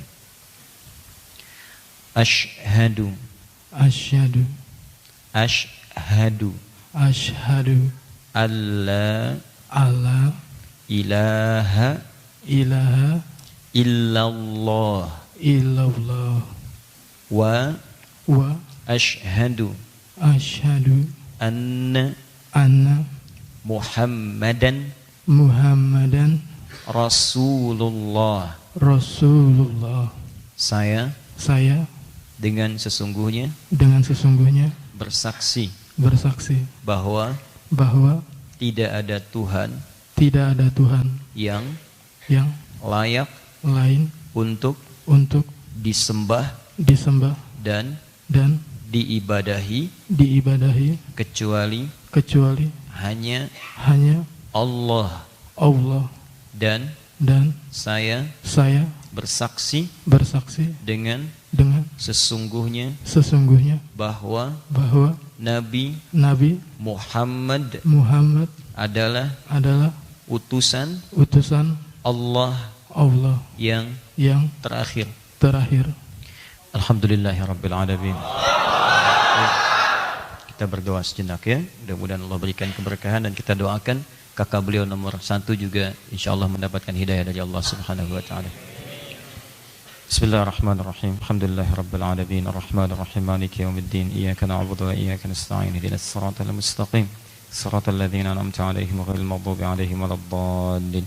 Allahumma inna nas'aluka bi asma'ikal husna was sifatikal 'ula. Allahumma ya Allah kami bermohon kepadamu dengan segala sifat-sifat terbaikmu dan nama-nama muliamu. Allahumma lil hadil hadi. Allahumma hadina siratakal mustaqim siratal ladzina an'amta 'alaihim ghairil maghdubi 'alaihim waladdallin. Duhai Allah, Rabb kami yang senantiasa memberikan petunjuk dalam kehidupan, berikan kami petunjuk hidayah-Mu ya Allah, ke dalam jalan yang lurus yang Engkau ridhai, dan jauhkan kami dari setiap jalan kehidupan yang mendapatkan ya Allah murka dari-Mu atau tersesat dari petunjuk-petunjuk-Mu. Rabbana la tad'alna fi maqamina hadza wa fi kulli maqamin dhanban illa ghafarta. Duhai Allah, mohon jadikan di setiap tempat ini jika ada seorang yang datang membawa lumuran dosa ke tempat ini, jangan biarkan yang meninggalkan rumah-Mu ini ya Allah kecuali Engkau telah ampuni segala dosa-dosanya. Wa khasatan ya Allah li akhina Chris Ferdian, khususnya bagi saudara kami ya Allah, anak kami, teman kami, kerabat kami Chris Ferdian, dengan syahadatnya yang ucapkan maka ampuni segala dosa-dosanya ya Rabbal Alamin, gugurkan segala kesalahannya ya Arhamar Rahimin. Allahumma wala hamman illa farajtah. Duhai Allah, jika yang ada hadir di masjid ini membawa kegelisahan, maka jangan biarkan yang meninggalkan masjidmu ini ya Allah, rumahmu ini ya Allah, kecuali Engkau telah tenangkan keadaan jiwanya. Allahumma wala asran illa yassartah. Duhai Allah, jika ada di antara kami yang mengalami kesulitan dalam hidupnya pada saat ini, maka dengan keikhlasan amalannya ya Allah, angkat ya Allah, muliakan hidupnya dan ringankan segala kesulitannya ya Rabbal Alamin. Allahumma wala maridan illa syafaitah. Dan jika ada di antara kami ya Rabbal Alamin yang tengah Engkau uji dengan penyakit seberat apapun, maka angkat dan sembuhkan segala penyakitnya. Allahumma nas'aluka al-hidayah ya Allah, wa li akhil akbar ya Allah, li Chris Ferdian. Ya Allah, kami mohon kepadamu anugerahkan hidayah untuk bisa memeluk Islam bagi saudara tertua Chris Ferdian ya Rabbal Alamin. Allahumma lembutkan hatinya ya Allah ya Arhamar Rahimin. Allah memberikan kekuatan kepada lisannya ya Allah untuk ringan mengucapkan kalimat syahadat la ilaha illallah, syahadu an la ilaha illallah, syahadu anna Muhammadar Rasulullah. Allahumma ja'alna ya Allah min ibadikas salihin waj'al baqiyata hayatina hayatan thayyibah. Ya Allah, jadikan kami yang hadir pada saat ini, siapapun kami yang hamba-Mu ya Allah, hamba-hamba yang saleh. Ya Allah, jadikan sisa hidup kami sisa hidup yang bermanfaat. Wa akhiru hayatina husnul khatimah. Wa akhiru hayatina husnul khatimah. Wa akhiru hayatina husnul khatimah. Dan jadikan akhir kehidupan kami ya Allah husnul khatimah dalam pandangan-Mu. Alhiqna bis salihin ma'al ladzina an'amta 'alaihim minan nabiyyin was-siddiqin wasyuhada'i was-salihin wa hasuna ulaika rafiqa. Ya Allah, jikapun Kau wafatkan kami di malam ini atau kapanpun kami akan menghadap kepadamu, wafatkan kami dalam keadaan yang terbaik dan kumpulkan kami bersama orang-orang soleh, bersama semua nabi, terutama Rasulullah Muhammad sallallahu alaihi wasallam, orang-orang jujur, orang-orang terbaik, orang-orang yang Kau muliakan dalam kehidupan ini. Allahumma rabbana atina fid dunya hasanah fil akhirati hasanah wa qina adzabannar. Bifadlika subhana rabbika rabbil izzati amma yasifun. Wassalamun alal mursalin. Alhamdulillahi rabbil alamin. Chris, agamanya apa? Islam. Masya Allah ya. Baik. Chris sudah Islam, Chris sudah resmi, dan kalau sudah masuk Islam tidak boleh keluar. Yakin ya? Kalau keluar saya akan kejar-kejar. ya, baik, kemanapun berada untuk mengingatkan kembali. Chris, di Islam sudah resmi formal, hanya barangkali syarat administratif di negara kita ini mensyaratkan nanti hal terkait administratif. Kalau satu saat nanti ada hal yang dibutuhkan, ini bisa membantu insyaallah. Dari Masjid Al-Ihsan akan disediakan surat keterangan masuk Islam, dan ini tanpa biaya ya. Kalau ada yang minta biaya, berarti dia DKM palsu, ya. Baik, dia palsu ya. Yang ada insya Allah akan diberikan sesuatu untuk memberikan bekal terbaik dalam hal keislaman. Mohon izin, Mas Krisnya bisa tanda tangan dulu. Sudah menikah? Belum. Atau mau langsung malam ini? Kalau ada calon. Baik ya. Namanya cari ini ya. Baik. Ini jalur syariah ya, sudah masuk Islam. Jazakallah khair. Baik. Saya tanda tangan di sini. Bismillahirrahmanirrahim.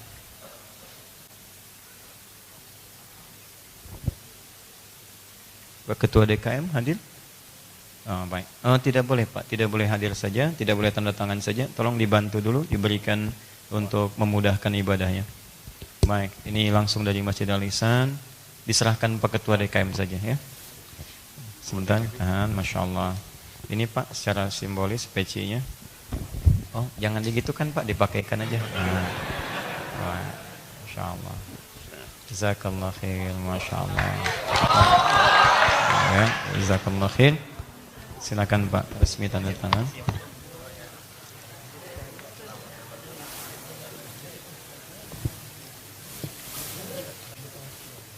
Jazakallah khair. Saksinya? Baik.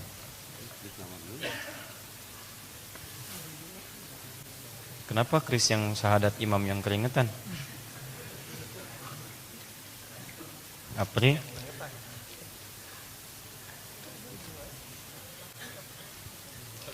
Jazakallah khair. Sudah? Alhamdulillah. Kris, siap sholat? Siap. Menghadap kemana sholat?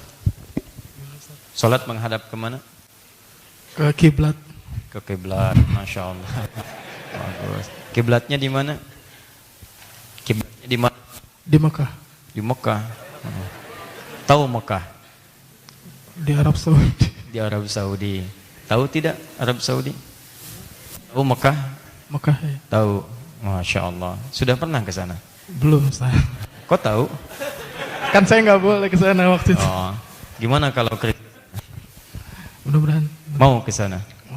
Baik, saya hadiahkan umrah untuk Kris insyaallah. Baik. Baik ya. Sama baik insyaallah. Nanti akan dikabari oleh staf kami dan antum jazakumullah khair, semoga Allah muliakan untuk antum semua. Fadal. Ada yang mau masuk Islam juga lagi? Baik, cukup ya.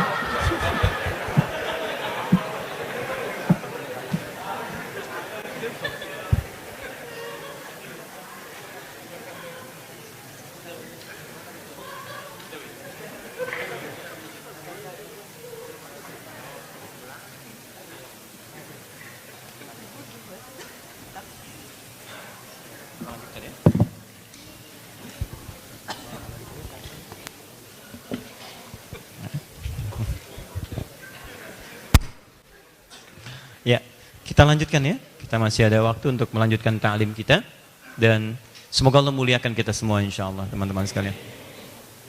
Baik, bismillahirrahmanirrahim. Dalam pertemuan tadi telah kita bahas bahwa pada musim haji ada amalan yang sangat dahsyat yang saat dikerjakan, bisa mengentaskan kesalahan, membuat pribadi lebih baik, membuka pintu gerbang surga, menghadirkan husnul khatimah, dan mendekatkan diri kepada Allah Subhanahu wa ta'ala. Amalan ini dibagi dua, amalan bagi yang berhaji dan amalan bagi yang tidak berhaji. Waktunya bersamaan, sama-sama di musim haji. Musim haji kita telah bahas di Quran surah kedua ayat 197. Al-hajju ashhurum ma'lumat. Haji ditunaikan di waktu-waktu bulan-bulan yang telah diketahui. Kita sudah sampaikan dari Syawal ke Dzulhijjah, bulan 10 sampai 12 itu musim haji. Jadi kalau saya katakan bulan 11 musim haji bukan? Musim haji. Bulan ke-12 musim haji bukan? Musim haji. Kalau saya katakan, perhatikan, puncak haji tanggal berapa? 9 Dzulhijjah. 9. Ini wukuf. 10-nya ada amalan. 11-nya ada amalan. 12-nya ada amalan. 13-nya ada amalan. Baik, jadi musim haji itu berlangsung dari mulai persiapan di bulan Syawal sampai ke Dzulhijjah, khususnya sampai tanggal 13-nya. Nah, sekarang kalau saya katakan gini, musim haji dari Syawal ke Dzulhijjah. Jadi kalau saya katakan Dzulqa'dah bulan ke-11 masuk musim haji? Musim haji. Dzulhijjah masuk musim haji? Musim haji. Artinya dari persiapan sampai ke puncak berlangsung di musim haji. Nah, kalau haji itu sudah ketahuan jelas. Sekarang ada amalan sama-sama di musim haji. Waktunya musim haji, ketika dikerjakan nilainya sangat luar biasa, bahkan jika dikerjakan dengan benar esensi haji bisa diraih juga oleh orang ini sekalipun tidak menunaikan haji. Karena waktunya di musim haji, maka harus sama-sama amalan dikerjakan di musim haji. Di antara yang panjang dari Syawal sampai dengan Dzulhijjah itu, mana di antara musim dan waktu ini yang berpeluang dikerjakan sehingga bisa meraih titel dan hasil seperti orang yang berhaji menunaikan ke Baitullah. Sekalipun tidak sama persis dengan di sana, tapi di sini bisa mendapatkan keutamaan yang nyaris serupa. Waktunya kata Al-Quran, itu didapatkan di 10 hari pertama di bulan Dzulhijjah. 10 hari pertama, berarti tanggal 1 sampai 10 Dzulhijjah. 1 sampai 10 Dzulhijjah. Dzulhijjah bulan keberapa? Bulan ke-12. Perhatikan, fokus, lihat sini. Musim haji. Orang menunaikan haji. Persiapan dimulai di bulan Syawal. Puncaknya bulan Dzulhijjah ini. Ada orang mengerjakan amalan di musim haji, tapi dia tidak berhaji. Dan dia berpeluang mendapatkan status yang tinggi, nyaris menyerupai orang-orang yang berhaji. Saya katakan nyaris, karena dia bisa mendapatkan birrun, mabrur, tapi amalannya, ada amalan spesifik yang tidak bisa diserupakan dengan yang mereka haji. Seperti, maaf, sholat di Masjidil Haram, itu beda nilainya. Supaya nanti jangan dipahami begini, oh kalau begitu sama ngapain haji? Udah aja di sini gitu kan? Nah, sehingga tidak ada kesimpulan seperti itu. Jadi tetap ada keutamaan di sana, tapi di sini ini bukan main-main. Nah, kapan waktunya? Waktunya harus musim haji. Musim haji antara Syawal sampai Dzulhijjah. Maka kata Al-Quran, di antara sekian waktu ini dari musim haji, ada tanggal 1 sampai 10 Dzulhijjah. Dari sekian musim haji ini. 1 sampai 10 Dzulhijjah. Jika Anda kerjakan amalan di waktu ini, maka Anda berpeluang mendapatkan status seperti orang yang menunaikan haji di sana. Status yang dimaksudkan, status mabrur. Dengan puncak mendapatkan status birrun yang melekat pada diri kita. Nah, saking pentingnya ini, sampai Allah bersumpah dari tanggal 1 sampai 10 Dzulhijjah ini, yang disebutkan sumpahnya di Quran surah ke-89 ayat 1 sampai 10. Wal fajr. Dimulai dengan fajarnya di hari ke-10-nya. Wal fajr. Saya bersumpah demi fajar khusus, bukan fajar biasa. Saya tadi katakan ada 2 penafsiran tentang fajar di sini. Ada yang menafsirkan fajar umum setiap hari datang, ada yang menafsirkan yang ini bukan fajar yang umum, karena fajar yang umum disebutkan di ayat-ayat lain. Al-Baqarah 187, Quran surah Al-Isra 78, yang ini khusus. Dari mana taunya khusus?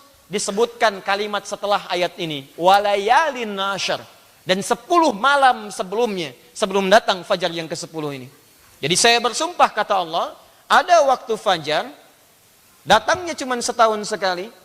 Ini sangat istimewa, dan keistimewaan ini akan diawali dengan keistimewaan 10 malam sebelumnya.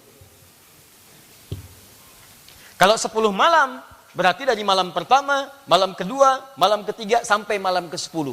Jatuh fajarnya fajar hari ke-10. Artinya kalau kita hitung, malamnya ada 10, siangnya ada berapa? 9 sampai hari ke-9-nya.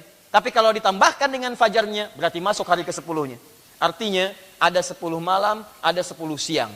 Digenapkan 10 hari, karena disebut hari itu kalau ada siang dan malamnya. Jadi kalau kata simpulkan, dari ayat ini secara singkat ada 10 hari. Berlangsung di bulan Dzulhijjah. Baik, 10 hari berlangsung di bulan Dzulhijjah, yang kalau Anda kerjakan amalan khusus di hari-hari ini, maka Anda berpeluang mendapatkan status mabrur seperti orang menunaikan ibadah haji ke kota suci sana. Paham sampai sini? Nah, sekarang bagaimana cara menyimpulkan, mendapati kesimpulan itu? Membaca isyarat ini jangan simpulkan sendirian, karena tidak akan pernah sempurna memahami agama sendirian. Kita simpulkan berdasarkan keterangan Nabi SAW dalam 3 riwayat yang kami tuliskan tadi ini. Saya bacakan kembali hadisnya, dari situ kita turunkan amalannya. Dari amalan ini kita mulai membuat kurikulum untuk bulan depan. Karena persiapan menuju hari ini tinggal beberapa pekan lagi. Anda, kehilangan 10 hari ini, Anda mesti menunggu tahun depan. Dan berita kurang baiknya, belum tentu Anda hidup sampai dengan tahun depan. Jadi saya sering katakan, boleh jadi Allah memberikan kesempatan beramal di tahun ini untuk menutup kekurangan di masa lalu, sehingga sempurna saat kita kembali kepada Allah Subhanahu wa taala. Qala haddatsana, telah menyampaikan kepada kami, kata Imam Al-Bukhari. Kemudian langsung masuk ke rawi terakhir, an Ibnu Abbas radhiyallahu taala anhuma qala, hadis riwayat sahabat Ibnu Abbas, semoga Allah meridai kepada beliau dan kedua orang tuanya. Beliau menyampaikan, qala Rasulullah sallallahu alaihi wasallam, Rasulullah sallallahu alaihi wasallam sekali pernah bersabda, ma min ayyamin, tidak akan pernah Anda dapati bilangan hari dalam setahun. Di setahun, hitungan 365 hari itu kurang lebih, Anda nggak akan pernah dapati, kecuali di hari-hari khusus. Nggak semua hari 365 hari ini. Anda tidak akan pernah dapati perjalanan hari, al-amalus shalihu fiha, yang saat Anda mengerjakan amal soleh di hari-hari ini saja, ahabbu ilallahi, maka amalan Anda akan naik statusnya, langsung dicintai oleh Allah Subhanahu wa taala. Allahu Akbar. Jadi kata Nabi, ada beberapa hari saja dari perjalanan hari selama setahun yang Anda lalui. Misal kita ambil cepat contoh saja. Kalau kita sebutkan misal setahun ada 365 hari, misal saja, misal di antara 365 hari ini ada beberapa hari yang kalau Anda mengerjakan, ini kuncinya, saya langsung bulati, kalau Anda mengerjakan amal soleh di hari-hari ini, maka status amalan ini akan langsung naik statusnya, dicintai oleh Allah Subhanahu wa taala. Masya Allah. Barusan tadi kita sholat isya. Pertanyaan saya, dari sekian Anda sholat isya yang pernah Anda kerjakan selama hidup, sholat isya mana yang paling dicintai oleh Allah Subhanahu wa taala? Anda sebelum isya sholat maghrib, pertanyaan saya, apakah sholat Anda dicintai oleh Allah Subhanahu wa taala? Anda hari ini baca Al-Quran, pertanyaan saya, apakah bacaan Anda dicintai oleh Allah Subhanahu wa taala? Anda hari ini infak, dari sekian yang diinfakkan, dari mana yang dicintai oleh Allah Subhanahu wa taala? Anda hari ini beramal soleh, pertanyaan saya, apakah amalan Anda seketika dicintai oleh Allah? Tapi ketika Anda hadir di hari-hari ini, setiap yang Anda kerjakan, kalau benar itu amal soleh, statusnya akan naik langsung, amalan yang dicintai oleh Allah Subhanahu wa taala. Sekarang pertanyaannya, kalau Anda mengerjakan sesuatu dan amalan itu dicintai oleh Allah, bonus apa yang Anda dapatkan selain amalan-amalan yang belum tentu turun cinta Allah kepadanya? Si fulan baca Al-Quran, dapat pahala. Tapi bacaannya belum tentu dicintai Allah. Pahala dia dapatkan, cinta Allah belum diraih. Si fulan B baca Quran, dia dapat pahala dan bacaannya dicintai oleh Allah Subhanahu wa taala. Ketika yang bacaannya dicintai oleh Allah, selain pahala, apa yang dia dapatkan? Perhatikan keterangan di Quran surah ketiga Ali Imran ayat 31, paling kiri sebelah atas. Qul in kuntum tuhibbunallaha fattabi'uni. Katakan Muhammad, kalau kalian serius mencintai aku, kata Allah, maka buktikan cintamu itu dengan mengikuti petunjuk Nabi Muhammad SAW. Salatnya ikuti cara Nabi membimbing salat. Kata Nabi, sallu kama ra'aitumuni usalli. Al-Bukhari nomor hadis 651. Salatlah kalian seperti kalian melihat aku salat. Puasa, ikuti cara Nabi puasa. Makan, ikuti cara Nabi makan, dan seterusnya. Begitu kita ikuti dari bangun tidur sampai dengan tidur kembali, sampai dirangkum oleh Imam Al-Bukhari dalam kitab Sahih Al-Bukharinya, sampai beliau beri nama kitab Sahihnya bukan sekedar kitab. Saya tidak menginginkan, kata Imam Al-Bukhari kalau dalam bahasa kita, saya tidak menginginkan Anda menjadikan kitab saya sebagai koleksi yang cuma Anda pajang, Anda deretkan jadi tampilan dalam kehidupan. Kalla, kata beliau, kitab saya ini Al-Jami As-Sahihul Musnad Al-Mukhtasar min umuri Rasulillah sallallahu alaihi wasallam wa sunanihi wa ayyamihi.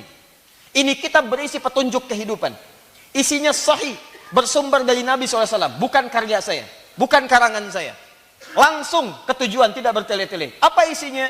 Semua aktivitas Nabi SAW, sunnah-sunnahnya dan keseharian dalam 24 jamnya. Saking pahamnya beliau dengan ayat tadi, saking inginnya memberikan petunjuk kepada kita untuk mengikuti tuntunan Nabi, maka beliau merumuskan semua tuntunan Nabi yang beliau bisa dapatkan, dituliskan dalam bentuk kitab. Tulis, dibagi 97 pembahasan. Orang baca Al-Bukhari, umumnya cuma dibaca hadis Nabi, padahal beliau membuat bab petunjuk kehidupan. Kitabul Iman, berisi 57 hadis. Nih, bab tentang iman. Siapa yang imannya ingin naik, supaya nggak turun-turun. Kadang ada orang yang imannya naik, semangat ke masjid. Imannya turun, malas ke masjid. Sekarang bagaimana caranya naik, gak turun-turun? Baca kitab saya, Kitabul Iman. 57 petunjuk dari Nabi. Kitabul Ilmi, bab tentang mencari pengetahuan. Bagaimana supaya cepat paham, ingatannya kuat, langsung mendapat keberkahan dari ilmunya.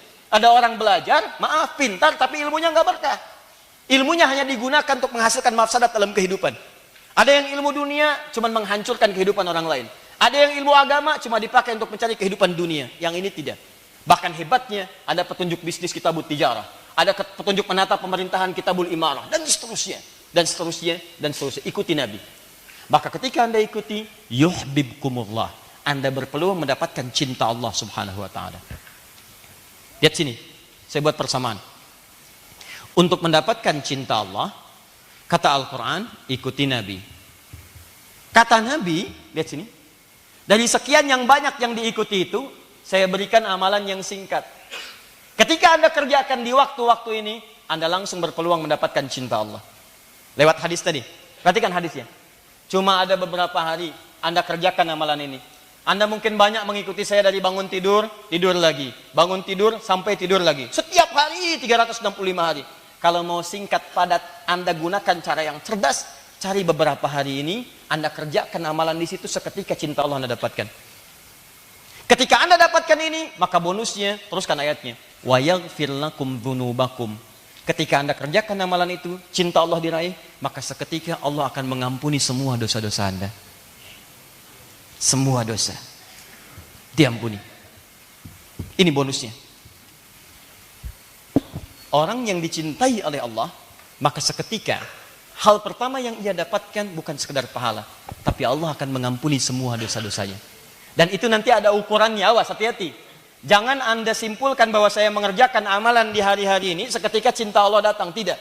Nanti akan ada ukuran-ukurannya. Dari mana Anda tahu ketika mengerjakan cinta Allah lahir didapatkan oleh Anda? Nanti kita akan bahas itu semua. Tapi saya ingin pahamkan dulu, dari 365 hari, ada beberapa hari yang kalau Anda mengerjakan amal soleh, Anda mendapatkan cinta Allah. Kalau Anda ingin mendapatkan cinta Allah, ikuti Nabi. Kata Nabi, ada beberapa hari. Kerjakan ini, maka Anda mendapatkan cinta Allah. Apa bonusnya? Semua dosa Anda akan diampuni. Siapa yang tidak punya dosa boleh angkat tangan? Saya pulang. Dosanya sedikit? Agak banyak? Banyak? Masya Allah, saking banyak nggak bisa ngangkat. Siapa yang mau masuk surga angkat tangan? Masya Allah. Luar biasa. Ngaku banyak dosa, pengen ke surga. Nabi Adam dosa dikit keluar dari surga gitu kan. Dan itu hikmah. Pernah saya bahas, jadi tidak perlu berpanjang lebar. Kemudian itu hikmahnya supaya diberikan petunjuk pada anak cucunya supaya kembali kepada Allah. Nah ini ada peluang. Jadi maksud saya gini, kalau Anda mengakui banyak dosa, lantas Allah berikan kesempatan untuk menggugurkan dosa, tapi Anda tidak mau ambil juga, berarti yang salah bukan Allah. Anda sendiri yang menjerumuskan diri masuk dalam kubangan dosa. Jadi benar kata Nabi, semua umat Islam, umatku kata Nabi akan masuk surga. Akan masuk. Jadi kalau ada yang tidak masuk, bukan Nabi yang salah, bukan Allah yang keliru, orangnya sendiri yang nggak mau. Illa man aba. Kamu mau masuk surga, nih saya ampuni dosa. Waktunya di hari ini, Anda nggak datang. Yang salah bukan Allah, Anda sendiri.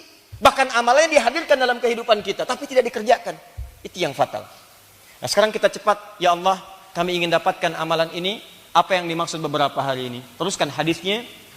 Min hadhil ayyamil ashri, yaitu 10 hari pertama di bulan Dzulhijjah.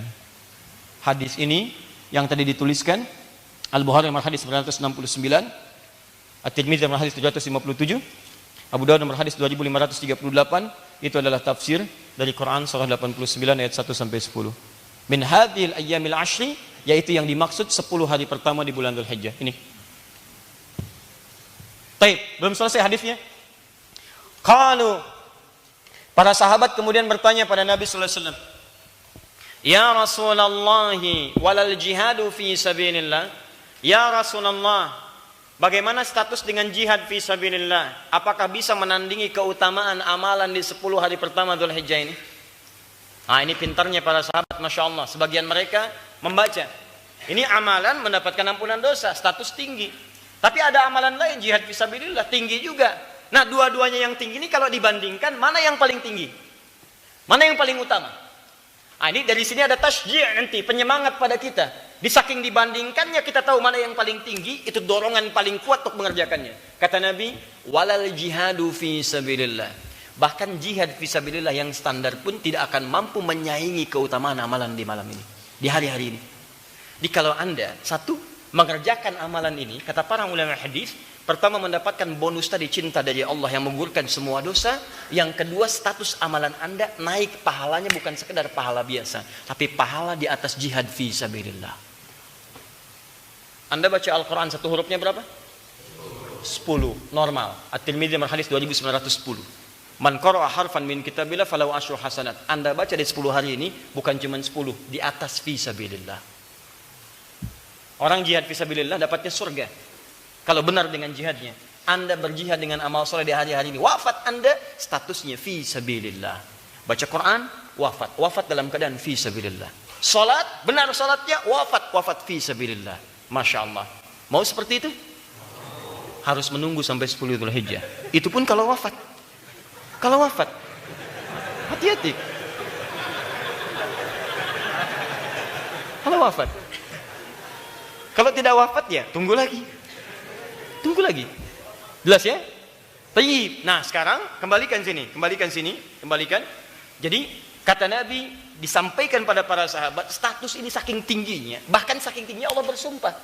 Kalau Allah sudah bersumpah artinya bukan penting, penting banget. Ingat, bukan penting tapi penting banget. Allah itu tanpa bersumpah pun pasti penting. Jadi kalau sudah bersumpah sangat penting.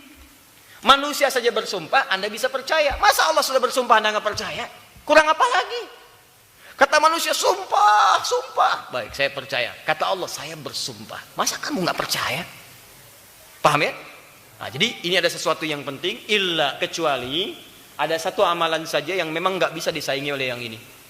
Jadi ini 10 hari pertama Dzulhijjah, statusnya di atas jihad fisabilillah yang standar. Saya katakan standar. Jauh di atas ini.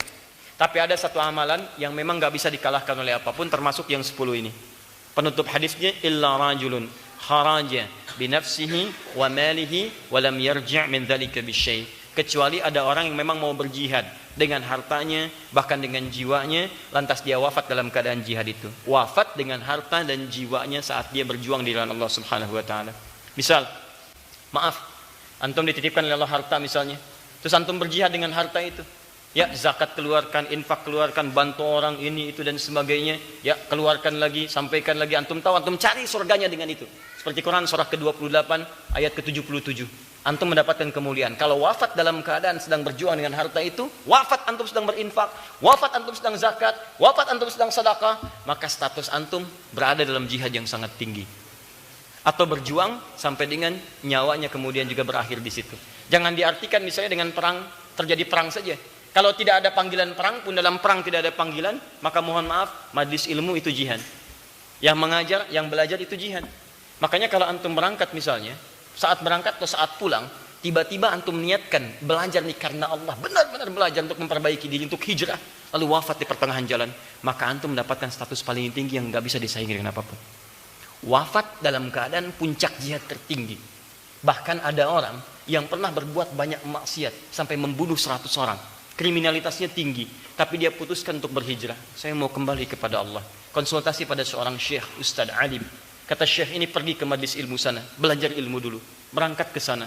Kamu bukan tidak baik, tapi lingkungan ini mempengaruhi kamu tidak baik. Keluar dari sini belajar. Setelah baik, silahkan sampaikan risalah dengan baik.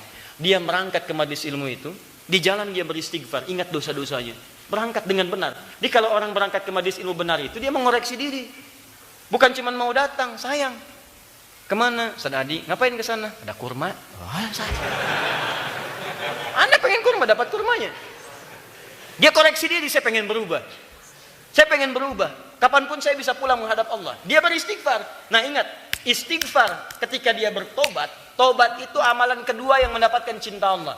Dalilnya Quran surah kedua Al-Baqarah di akhir ayat 222, paling kanan pertengahan. Innallaha yuhibbut tawwabin wa yuhibbul mutatahhirin. Innallaha yuhibbut tawwabin. Allah mencintai orang tobat. Jadi begitu dia tobat, mengoreksi diri, istighfar dia pada Allah, tobat, cinta Allah turun kepadanya. Kaidah cinta mengatakan diampuni semua dosa. Begitu ternyata dia di jalan, tanpa dia ketahui, dan memang gaib, maut datang lebih cepat dari apa yang dia bayangkan. Dia membayangkan sampai di majlis ilmu, tapi maut lebih cepat daripada bayangan dirinya.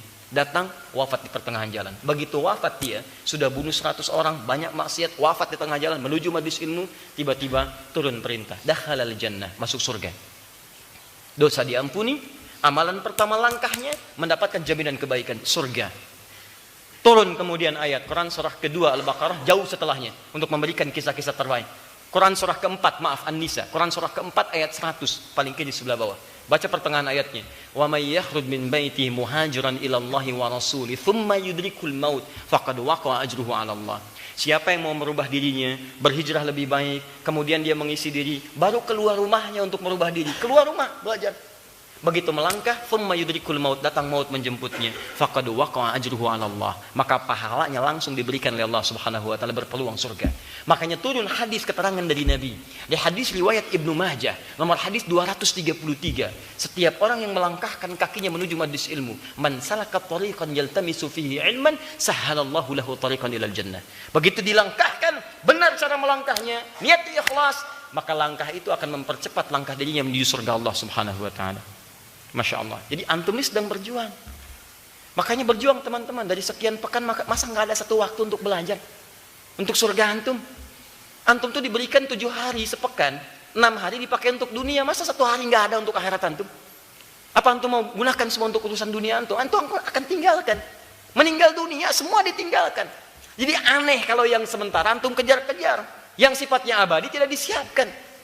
Tanyakan pada diri anda, dari 24 jam itu berapa untuk akhirat anda? Ayo, pulsa akhirat udah diisi belum? Pulsa dunia kurang dikit diisi-isi. Pulsa akhirat anda udah tambah belum? Quran anda, sholat anda, paling minimal ayo 40 hari, 40 rakaat dalam sehari, 40 rakaat. Misal untuk sholat, 17 rakaat sholat fardu, ditambah dengan 12 rakaat rawatib sunnah. 17 tambah 12 berapa? 29. Tambah 11 rakaat sholat malam, 40 rakaat. 40 rakaat, jaga. Orang-orang soleh selalu menjaga 40 rakaat dalam kesehariannya. Ketika tidak terjaga itu, Allahu Akbar, usahakan. Nggak sengaja, ganti besoknya. Baca Quran, sholat duha tambah misalnya dengan syuruknya, dengan macam-macamnya. Jaga, itu akhirat anda. Termasuk dalam sepekan masa nggak ada waktu untuk belajar. Surga ada di situ. Dan anda tidak akan pernah tahu dalam keadaan apa anda akan wafat menuju Allah Subhanahu wa taala. Karena itu pastikan setiap pekerjaan anda melahirkan taat. Begitu terfikir maksiat, bayangkan akan diwafatkan waktu itu. Ingin wafat anda dalam keadaan fisabilillah? Mudah-mudahan saat pulang nanti ya, insya Allah. Itu pun kalau meninggal. Kita belum tahu ya. Nah sekarang, bismillah. Sekarang di sini, jadi kesimpulannya adalah, awas hati-hati, saya baru berikan pengantar, ini baru mukadimah nih ya. Ya saya serius, baru mukadimah ini. Sampai jam berapa kita? Silahkan, saya 8:30 selesai, Anda sampai jam 11 gak ada masalah. Hari ini kita ambil mukadimah dulu. Lihat, kita ada 10 menit, 15 menit ke depan, jadi tolong maksimalkan dengan baik. Lihat sini. Kesimpulannya, ada tanggal 1 sampai 10 Dzulhijjah. Bulan ke-10 atau 11? 12 ya. Waktunya berapa hari? 10 hari. Berapa malam? 9 malam, 10. 10 malam. Berapa hari? 10 hari. 10 malam, 10 siang, 10 hari. Ya, 10 hari. Nah, hari yang ke-10-nya spesial. Hari 10-nya spesial, tanggal 10 Dzulhijjah ini spesial, makanya disebut dari mulai fajar. Ya, kalau yang 9 harinya itu masih disebut biasa. 10 malamnya bagus, tapi hari yang ke-10 sudah malamnya istimewa, paginya istimewa, siangnya juga istimewa. Karena nanti di hari ke-10 ada amalan khusus yang tidak dilakukan di hari-hari sebelumnya. Makanya disebutkan dari mulai fajarnya. Paham ya? Tapi intinya tanggal 1 sampai 10 Dzulhijjah waktunya istimewa. Jika Anda mengerjakan, ini kuncinya. Sekarang saya rubah dari bulatan jadi kotak. Lihat sini.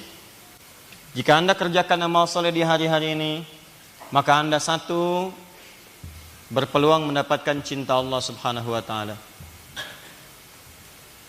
Kedua, orang yang mendapatkan cinta Allah akan mendapatkan ampunan dari semua dosa. Ketiga, status amalannya naik melebihi jihad fisabilillah. Yang standar. Ini apa ini?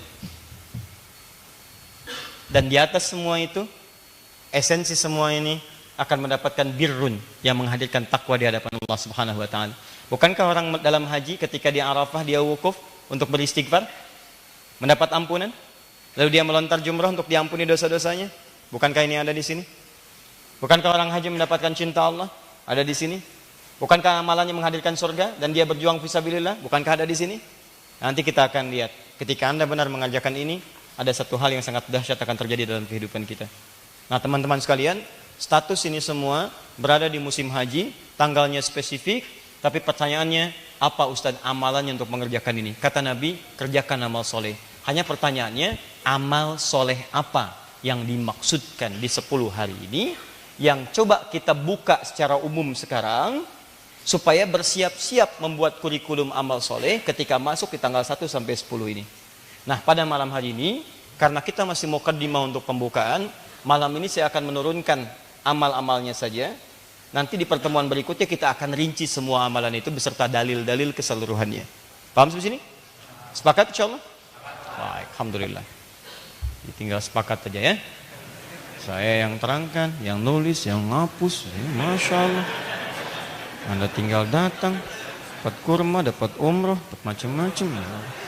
Luar biasa. Sudahlah. Fokus, siap? Baik, satu. Di sini. Saya beri rumus cepat ya. Tolong rumus ini dipakai. Kalau sedang baca Quran, pakai rumusnya. Saya tidak menerangkan Anda untuk sekedar tahu, tapi bawa pengetahuan itu untuk dipraktekkan dalam pemahaman. Lihat sini. Tadi amalannya apa? Amal soleh. Sekarang amal soleh itu apa? Apa amal soleh? Amal yang baik. Apa amal yang baik? Amal soleh. Apa amal soleh? Amal yang baik. Nah. Sini. Amal soleh adalah amal singkatnya yang disukai dan diridhoi oleh Allah Subhanahu wa ta'ala. Atau dipandang baik, ya, baik tapi menurut Allah. Segala yang baik menurut Allah disebut dengan salih namanya. Nah, bagaimana menemukan amal soleh dalam uraian ayat-ayat Quran? Sederhana. Setiap Anda menemukan kata amal soleh, umumnya akan diawali dengan kata iman. Jadi, begitu menemukan amal soleh, sebelumnya iman. Ya, amal soleh jamaknya amilus solihat. Saleh, salihat, amal, amilu. Kalau dijamakkan amal soleh, itu amilus solihat. Begini tulisannya, amilus solihat. Ini satu. Kalau banyak, amilu, banyak yang mengerjakan. Salih, salihat, banyak yang dikerjakan. Sekarang lihat, ketika Allah menyebutkan kalimat amilus solihat, itu selalu diawali dengan iman di awalnya. Misal, amilus solihat pertama, yang disebutkan di Quran surah kedua Al-Baqarah ayat 25. Paling kanan sebelah atas. Dan disandingkan dengan surga. Wa basyiril ladzina amanu wa amilus solihati anna lahum jannatin tajri min tahtihal anhar. Berikan kabar gembira pada orang yang beriman, iman. Wa amilus solihat, kemudian imannya mendorong dia untuk mengerjakan amal saleh. Maka ada peluang memasuki surga dengan segala keindahannya. Yang paling singkat Al-Baqarah kepanjangan, Al-Asr, surah 103. Wal 'asr innal insana lafi illal ladzina wa, setiap ada iman amal soleh, setiap ada iman amal soleh. Maka kuncinya sekarang kita balik. Kalau Anda menemukan kata iman, setelah itu amal soleh. Pemahaman terbaliknya adalah, artinya kalau Anda ingin menemukan jenis-jenis amal soleh, temukan setiap kata iman dalam Al-Quran. Apapun bentuknya, Mau kata kerja, kata kerjanya progresif fi'il mudhari, atau yang infinitif fi'il madhi, ataukah kata benda misalnya, isim fa'il, atau yang lainnya, setiap menemukan kalimat iman, apapun bentuknya, setelahnya pasti amal soleh. Diulangi, amal soleh terletak setelah iman. Pengertian terbaliknya, setiap menemukan kalimat iman, maka kalimat setelahnya itu pasti rincian amal soleh. Contoh, kalimat iman pertama Al-Baqarah ayat 3, paling kiri pertengahan, alladzina yu'minuna bil ghaib, iman. Ada orang-orang takwa meningkatkan imannya kepada Allah walaupun tak nampak dalam pandangannya. Itu iman. Kalau yakin pada yang nampak, ilmu. Ini apa? Spidol, karena kelihatan. Kelihatan, karena kelihatan ilmu. Kelihatan pandangan. Kunci ilmu salah satunya pandangan, mata. Ada 3 kunci ilmu. Mata, telinga, kedua, ketiga pikiran. Inna sam'a wal basara wal fuada kullu ulaika kana anhu mas'ula. Tapi kalau saya katakan, ini apa? Nih, saya pegang apa? Pegang apa? Pegang spidol, percaya nggak? Kalau saya tadi pegang spidol, Anda percaya itu ilmu. Tapi kalau saya begini, ini spidol, Anda masih yakin juga pada yang tidak kelihatan, itu iman namanya. Paham? Nah, yang tidak kelihatan disebut dengan ghaib. Allah tak nampak dalam pandangan kita sekarang. Tapi kita yakin keberadaan itu disebut iman namanya. Bagaimana membuktikan keimanan? Kerjakan amal soleh. Tapi yang paling menarik, bagaimana caranya? Lihat, alladzina yu'minuna bil ghaib wa yuqimunas shalah. Disebutkan satu salat, begini tulisannya. Lihat. Amal soleh terletak setelah iman. Berarti kalau ada kalimat iman setelahnya amal soleh. Kadang-kadang ada kalimat amal soleh, kadang ada detil amalannya. Jadi kalau Anda bertanya apa saja amal soleh ini, nih satu, salat. Wa mimma razaqnahum yunfiqun. 2, infak. Walladzina yu'minuna bima unzila ilaik Al-Quran, interaksi dengan Al-Quran. Ya. Paham? Terus buka lagi ayatnya, buka lagi suratnya, temukan. Al-Baqarah ayat 183. Ya ayyuhalladzina amanu, iman, kutiba alaikumus siyam, puasa. Awas, 4 puasa, as-siyam. Al-Maidah ayat 1, ya ayyuhalladzina amanu aufu bil uqud, tepati janji. Tepati janji amal soleh. Dan seterusnya. Ini contoh-contoh saja. Tahan. Siap-siap, nanti masuk ke 1 sampai 10 Dzulhijjah, Anda diminta untuk meningkatkan amal soleh. Apa saja diantaranya? Ini ada yang umum. Salat. Tahan. Fokus sebentar. Kenapa sholatnya diungkapkan dengan seperti ini? Karena nanti ada kalimat sholat yang alif, lam, sod, lam, alif, ta marbutah. Ada alif, lam, sod, lam, wawu, alif, ta maftuhah. Ya rahmakallah. Tapi yang ini, alif, lam, sod, lam, atasnya fathah tegak, wawu, ta marbutah. Kenapa pakai yang ini? Kedua, infak. Kepada siapa infak harus kita berikan?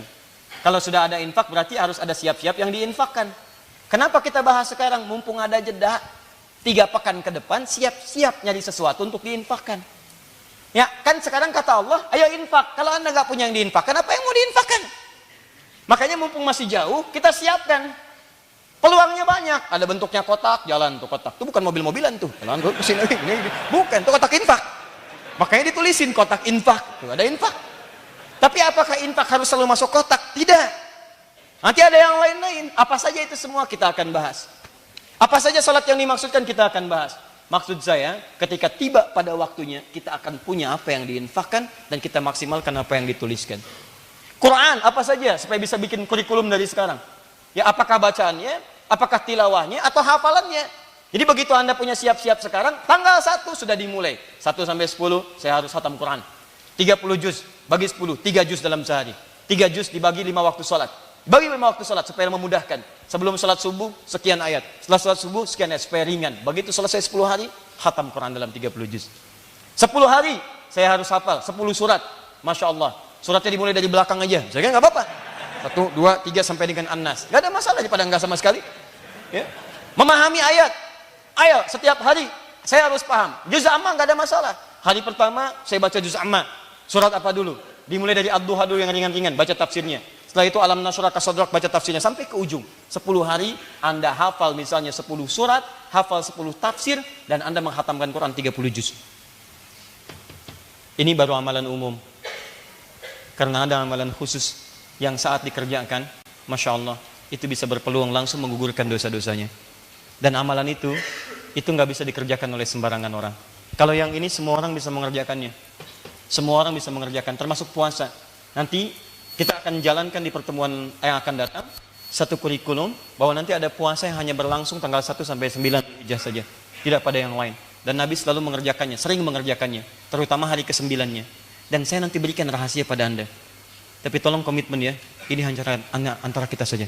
Ingat baik-baik ya, ini hanya antara kita saja. Nanti saya terangkan insya Allah kalau masih ada waktu pekan depan, ada satu hari dari 9 hari ini yang kalau Anda kerjakan, nilai puasa Anda bisa serupa dengan nilai orang wukuf di sana. Bukan sama pahala dengan wukuf ya, bukan. Hasilnya bisa sama dengan orang yang di sana. Jadi orang di sana diampuni dosa, Anda di sini pun akan seketika diampuni dosanya oleh Allah Subhanahu wa taala. Ini amalan umum. Amalan yang khusus cuman satu saja. Ya, yang hari ke-10 sudah masuk di sini. Ya, nanti kita turunkan salat apa saja. Ada amalan khusus cuman pada saat bulan ini saja. Bahkan bisa disiapkan dari sekarang, Anda bisa mencarinya untuk menyiapkan di waktu yang akan datang, yaitu kurban. Cuman di sini saja. Nggak ada orang mengadakan kurban misalnya di bulan Ramadan. Nggak ada kurban di bulan Rajab. Kenapa kok kurbannya Rajab? Ini spesial. Nggak ada. Cuman di waktu ini. Dan menariknya, Anda bisa siapkan bahkan dari saat ini. Ini yang saya maksudkan. Sebetulnya orang banyak tidak sadar bahwa dia mampu berkurban. Banyak orang mampu kurban, tapi tidak mau. Ada orang yang maaf tidak mampu sebetulnya berpoligami, tapi banyak yang mau. Itu yang saya maksudkan tadi di awal perjumpaan. Nah, kalau Anda bisa mendapatkan amalan ini, mampu diampuni dosa digugurkan habis semuanya, kenapa tidak Anda ambil?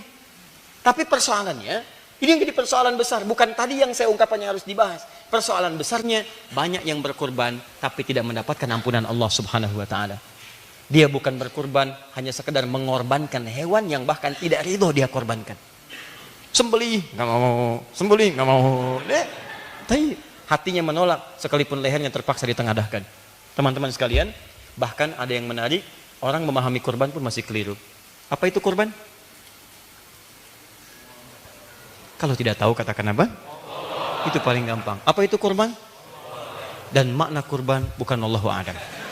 Ada makna tersendiri, dan dengan makna itu ada ukuran keberhasilan kurban dan amalan 10 Dzulhijjah ini, apakah diterima atau tidak oleh Allah Subhanahu wa taala.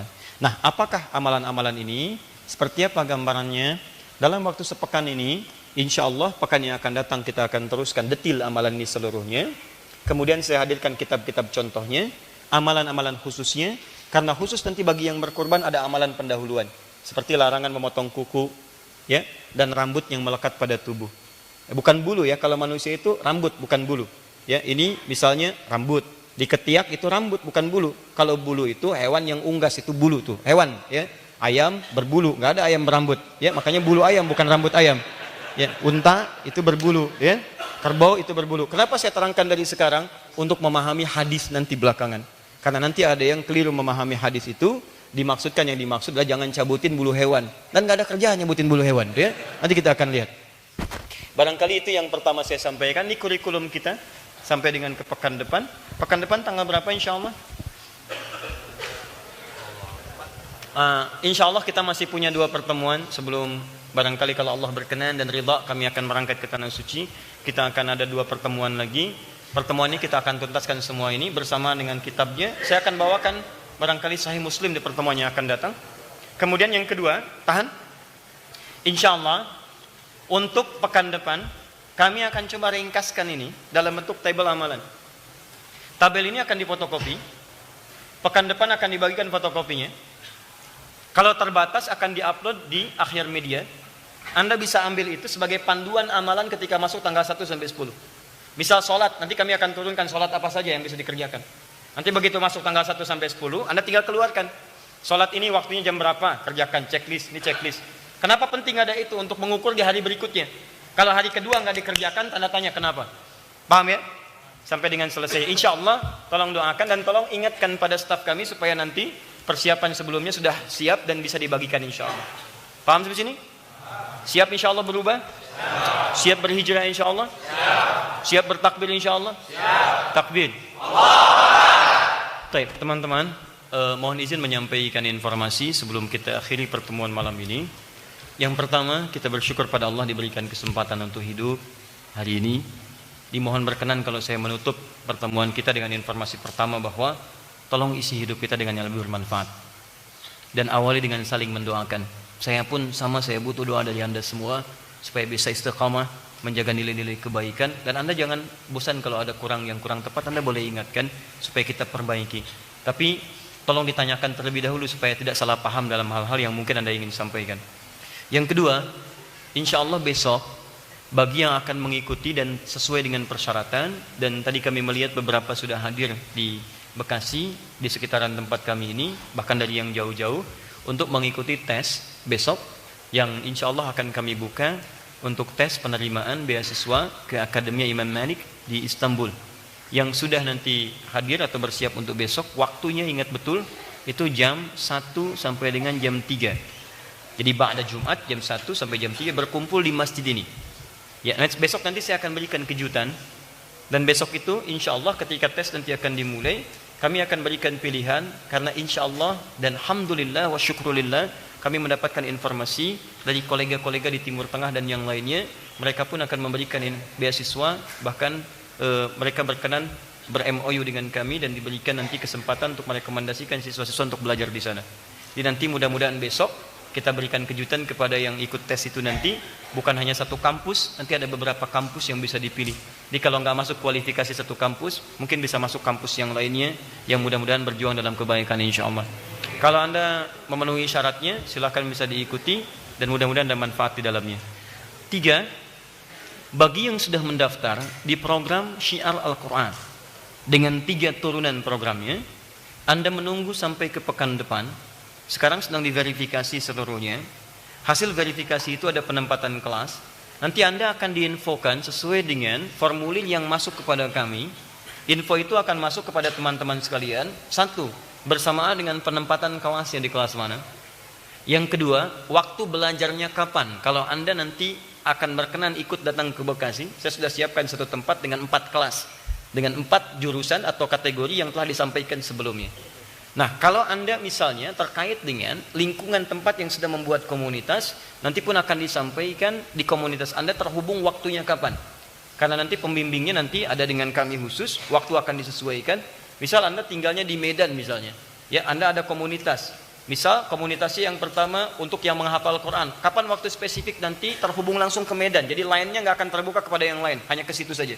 Beberapa titik. Itu waktunya akan disesuaikan. Itu nanti akan dikonfirmasi dalam sepekan ke depan.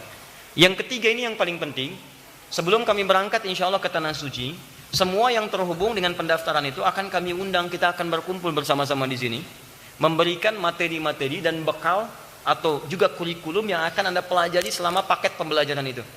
Misal, ada paket bacaan Quran dan pendalaman Quran, maka itu butuh mushafnya.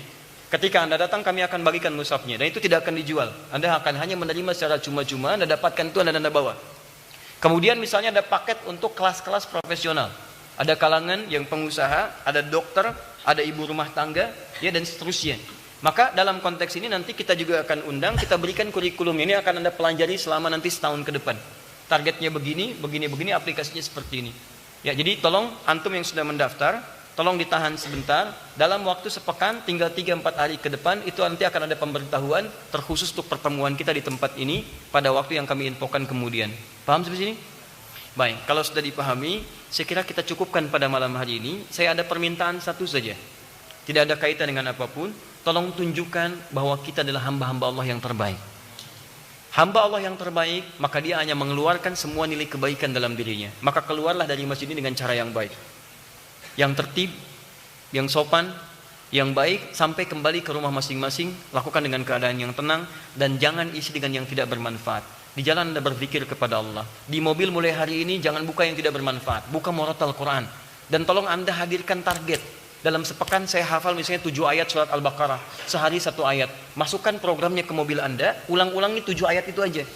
Sampai Anda datang ke Masjid Al-Ihsan misalnya, di malam Jumat Anda sudah hafal 7 ayat. Pulang, dengar itu lagi, bacakan itu lagi. Nanti ada saatnya Anda akan menutup semua kaset itu, murotal itu, dan hanya Anda, istri Anda, anak-anak Anda bermurojaah di mobil itu. Begitu Anda katakan alif lam mim, istri Anda mengatakan dzalikal kitabul la raiba fihi hudal lil muttaqin. Anak Anda mengatakan alladzina yu'minuna bil ghaib, dan seterusnya. Dan itulah keindahan hakiki yang Anda rasakan sampai tak terasa bahwa ketentraman hidup dalam jiwa Anda.